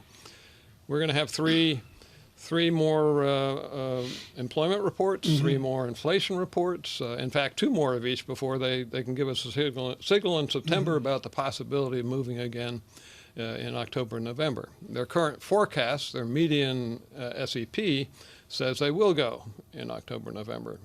We think it'll be September and done because the economy is beginning to move in the right direction. Although the claims numbers today don't help us. Do you ever wish you were Mike McKee in the press conference? Did you ever, like, say to yourself, I don't want to be rude like Leisman, but I would really like to be like Mike McKee and get the last question? Mike has a dream job. Well, I can't remember exactly how Tom put it when he was introducing you from the deep, dark past or something like that. I mean, I'm there with you. We go back a long way. Have you seen, I can't remember a time when future Fed policy has been as undecipherable as it is now, and this is not the Gang of Four kind of disagreement on the Fed that got rid of Paul Volcker, but there's still a lot of disagreement among members of the Open Market Committee about what should be done next. Does it really make it difficult for people on Wall Street, for investors, to go about their duties when they don't know what the Fed's going to be doing because they told us what they were going to do for so long? Mike, I've had two careers. My first 25 years were at the Fed. My second 25 years have been at Deutsche Bank in the markets. And I have to say, going back to the first 25 years, that this Fed is unusually unanimous in their views. You have no disagreement about the fact that they need to keep with a tightening bias at this point. Because yes, the numbers are starting to go the right way, but we're not out of the woods by a long shot. Okay, labor market's still very tight. Inflation, core inflation, still much higher than they want to see it eventually. So I think yes, you're getting some signals that are more positive, which may be confusing some in the market, and some saying, okay, we're one and done here. Matt Lizzetti, my good colleague and I put out a piece yesterday, actually, on is a recession more likely than a soft landing still, which has been our call. It's now a very close call, and those are circumstances that say, yes, it is going to be confusing. It is going to be difficult to, you're at a critical point. The data need to keep coming in, but the data aren't there yet. So it's a difficult time to be very clear about your intentions. Let me go back to the claims for a second and ask you this. Is the labor market really tight? Martin Sandbu in the Financial Times, great economics writer, poses that question today because he's looking at average weekly hours. Hours worked are still lower and in almost every category since the pandemic. If the labor market was really tight and people couldn't find workers, wouldn't the current workers be working more? And wouldn't, if the Fed is raising rates, shouldn't we see claims be going up? You can see some signals here and there that looking a little easier, but wage inflation has peaked. It may be coming down, but it's still 5% plus. It needs to get down to 3% to be consistent with the Fed's target of 2% inflation, given 1% productivity. Yes, the claims numbers, the openings, job openings, the vacancy rate has been coming down, and that's a good sign. But there's still 1.6 openings for every unemployed worker. That's a very tight labor market. You get down to 1-to-1, then you're starting to ease up a bit. We have a long way to go yet. I've got to change gears here with the worsening situation in Ukraine. Washington Post reporting a true advent of cluster bombs today. Your David Folkerts-Landau was with us, I think, the day of the invasion, maybe the day after. I think we were in London at the time. I can't remember. But the basic idea from Folkerts-Landau is at some point there would be massive government investment in Europe. I guess we're not there yet. Recession, there's Germany and manufacturing challenges. What's the Deutsche Bank view of how this war affects the European economy out 12 months, out 24 months? Our view is that the war is going to persist, will be a background, obviously a foreground factor in terms of on the geopolitical side. On the economic side, our expectation is that the slowing that we've seen from energy price increases has not been as severe as was feared. But at this point, the economy is still pretty hot in terms of labor markets. Inflation is too high, and I think the bigger driving factor is what the ECB does. our thought is one more and done for the ECB as well, but that's going to be slowing things with the war in the background as a factor. Right. Looking beyond the next 12 months, as you say, there's a lot of investment to come along. But in core Europe, I mean, just the politics of Rutte out in Netherlands, forget about the politics of it.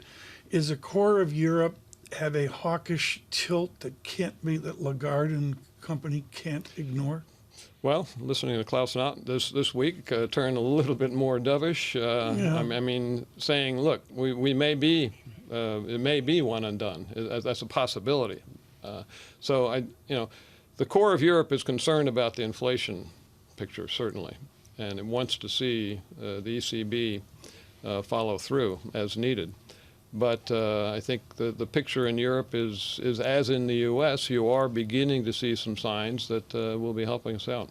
Peter Hooper, thank you so much. With Deutsche Bank this morning, head of all of their economics as well. I look at this, Michael, and it's just to me, it's a stew. As John and I have mentioned this morning, getting out to September is an easy exercise. Help me with the third week in November. I have no idea where we are. As Peter was mentioning, there's going to be a lot of data between now and between the 26th, when we get the next Fed decision, and the following decision, the 21st of September, and then you got to go into November. So it's really hard to make a call at this point. If we see the same kind of improvement in inflation that we have seen, but we don't see a change in the labor market, does the Fed, make policy based on what they're worried about or what they actually see? An inflation adjustment over the last 20 minutes with economic data and perhaps Dr. Hooper's comments as well. The 10-year real yield up to new recent highs 1.56. The 10-year yield out a solid 6 basis points higher, 3.81%. In the equity space, S&P 500 futures down 0.3%. We say good morning, Bloomberg Surveillance on radio, on television. Michael McKee with me as we nudge ourselves towards a Fed meeting. Tell me, please, I'm hoping, are we in quiet period now? We are in quiet period. Yes. What do they do in quiet period? Is this when they vacation? No, they're actually working in the week leading up to the event. That the staffs are putting together the forecasts that they will use internally. They don't publish one this time, but they do a forecast each time, and they're talking to their researchers and looking. They're learning. What's going on. Yeah. And this is something that Greenspan codified. Peter Hooper mentioned the path back to Burns and Green, and I think of Ed Hyman, as well as this, is the whole Deutsche Bank architecture is data driven. What data do they look at? Like at the Kansas City Fed, I'm assuming they look at data very differently than the San Francisco Fed. Well, yes and no. They all have their own indicators that they look at, and they all have their own models into which they plug the data that they look at. But they're all kind of focused on the same two things. One is how tight the labor market is and what effect that's having on wages, and what is happening in inflation below the headline numbers that sets us up for the future. Do we still see a lot of sticky prices that are not coming down, particularly in services? Will what we saw last month in CPI continue because base effects go away? That sort of thing. They're trying to model that. And while we didn't get to ask Peter about it, the dollar is going down. Is that going to continue? And what impact is that going to have if the ECB stops raising rates? Do we see the dollar strengthening? Dollar strength here off the economic data, and euro under a 112 after the sprightly 5, 6, 7 days we've seen for euro 111.79. Please stay with us on radio, on television from New York. This is Bloomberg Surveillance.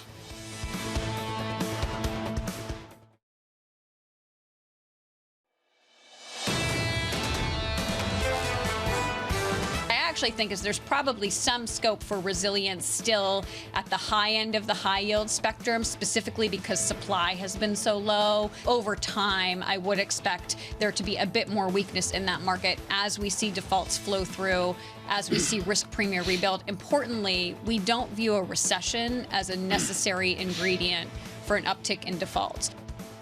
Selling forward. Go to Bloomberg.com. Go to all of our digital product on YouTube and search for Amanda Lynham. Spelling's a little different. Lynam.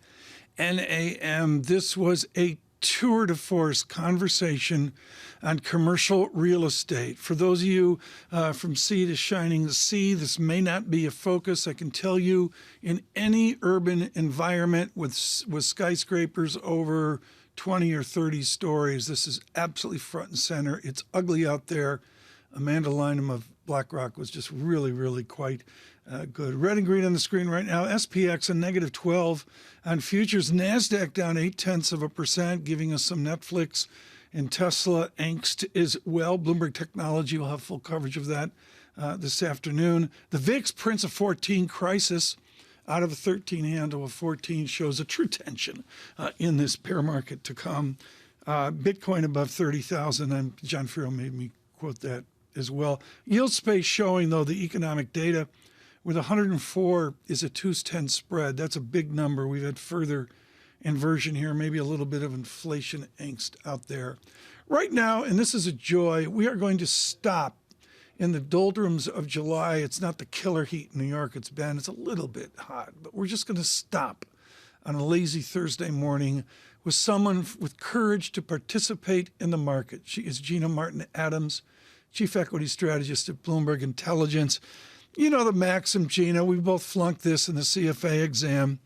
And just to generalize as well, if you miss the 10 best days of a market over 20 years, forever, 30 years, you give up a huge amount of your total return. You got to be in the market to win. How do people scared stiff by their first share in this market? Yeah, I mean, I think part of the reason that people have been scared is really just the macroeconomic forecast. Economists for more than a year now have been anticipating a recession that apparently has yet to emerge, at least according to the official dating committee. But one thing that can help investors regain some degree of confidence, I think, is the price trend itself. We noted in a report this week that we've now reached a 76% retracement of the peak to trough decline in the S&P 500. And every single time we've reached such a retracement after a bear market, it has led to future gains in the past. So the technicals themselves can provide a little bit of confidence. I think the technicals sort of breaking out of a range trade this spring really added a bit of fuel to the market's fire this summer. We're starting to see a broadening advance as well. I mean, one of the biggest skepticisms of this market, of course, has been the concentration of gains, where everyone knows the biggest 7 stocks, otherwise known as the Super 7, have driven more than 70% of the gain in the index so far this year. We, over the last 6 weeks, are starting to see a broader market trend develop. Now, 70% of stocks in the whole index are actually trading above their 200-day moving average. So that can help regain confidence as well. But frankly, until we can really get a lot more confidence about the macroeconomic outlook, I think the market's going to have to continue to face these sort of fits and starts of sentiment. I mean, I take real issue with the sophomoric focus on the 7 stocks, Gina, when I see SPX 12 months trailing up 18%. Yeah. And I get it. We went down big. We've come back big. Define how you define a broadening of a market. Yeah. What tools do you use at Bloomberg Intelligence? Yeah, so we look at things like I mentioned, the percentage of stocks trading above their 50 and 200-day moving average. We look at just gains over the last month. Look at financials as a good example. Over the last month, financials, and in particular the banks, are some of the leading stocks in the S&P 500. We look at small caps as well. We look at the equal weighted index across the board. When you look at the market X tech and X those top 7, you have seen advances emerge over the last 6 weeks. It's a relatively new trend, and we certainly need to see that sustain itself through earnings season. We're just getting into the thick of earnings, and over the next 2 to 3 weeks, we'll get the bulk of earnings for the non-financial sectors, tech included in that, but also really key are industrials, materials, some of the consumer sectors, which need to start participating in greater degree in the rally. Small caps are a really interesting place right now. Right. We have also never seen this degree of divergence between large caps and small caps in a bull market advance.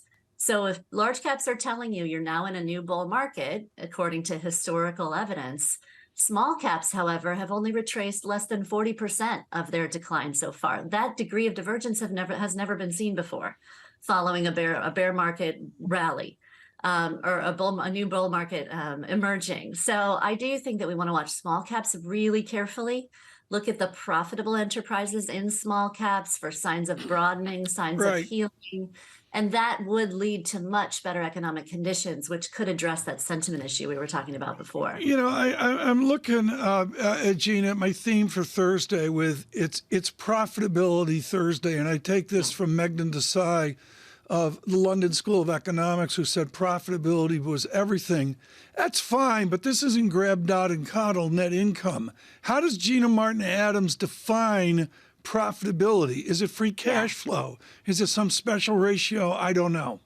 Yeah, well, we look at it across the board in different ways. I think profitability for financials and real estate utilities companies is defined slightly differently than the rest of the index. But one thing we have been watching really carefully over the course of the last 2 years as evidence of profitability or lack thereof is operating margins. So we really specifically look at operating margins for a core set of companies for the S&P 500. Operating margins do tend to lead trends in the broader indicators such as net income or even, sales growth.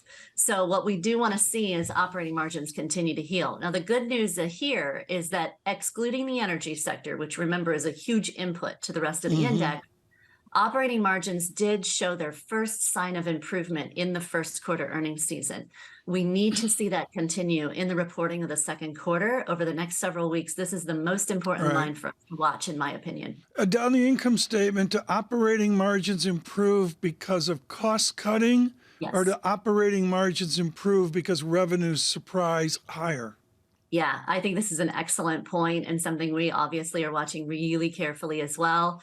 So far, it's all about cost cutting, and it will probably continue to be all about cost cutting and reduced inflation pressures that have emerged so far this year.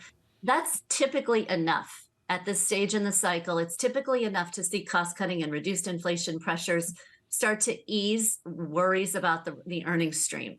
But you cannot have revenue decelerate too much to deplete the optimism that is emerging in margins. So the revenue line is definitely something to watch. I think it's too early to expect revenues to start to improve for most of the index beyond the communications sector. If it does, that only adds a massive leg of optimism that really nobody's expecting. Gina, I don't want to mention an individual stock, but let's take a stock that makes Band-Aids and baby lotion is one example here. And Gina, I'm looking at a 15-16 multiple versus Walmart 24-25 multiple. Are these value traps? Thank you. The control room figured out on radio that it's Johnson & Johnson. Way to nail that, Amy. The girl from New Jersey nailed that for us in the control room. Gina, is it a value trap to look at these things that haven't moved yet? Or is there a real ability to pop? It's really difficult for me to paint all of it with one big brush. I mean, I think that there are segments of the index, in particular in small caps, where the unprofitability or lack of profits is going to be a persistent drag and is definitely an extreme risk. Within the large cap index, there has been such concentration in the top 7 in terms of optimism that you do see plenty of opportunities beneath that top 7 and even outside of the tech sector specifically, where investors have sort of just ignored anything that's going on. They haven't touched any degree of risk. And so you would expect that there are probably some opportunities there. But would I say it's all value stocks? I can't say that necessarily because there's a lot to be done beneath that headline. And I do think you want to watch things like, where are the margin gains starting to surface? Where are companies cutting costs enough to right-size their labor force and their cost structure for a different environment into the second half of this year and into 2024. Gina Martin Adams, thank you so much. Greatly appreciate it. With Bloomberg Intelligence, a window there into thinking of how to be in the market if you're scared stiff. This guy started out writing code, total nerd fest at Compact Computer a few years back. John William Gurley is with Benchmark Capital with Emily Chang on the circuit. Look for that. Timely, to say the least.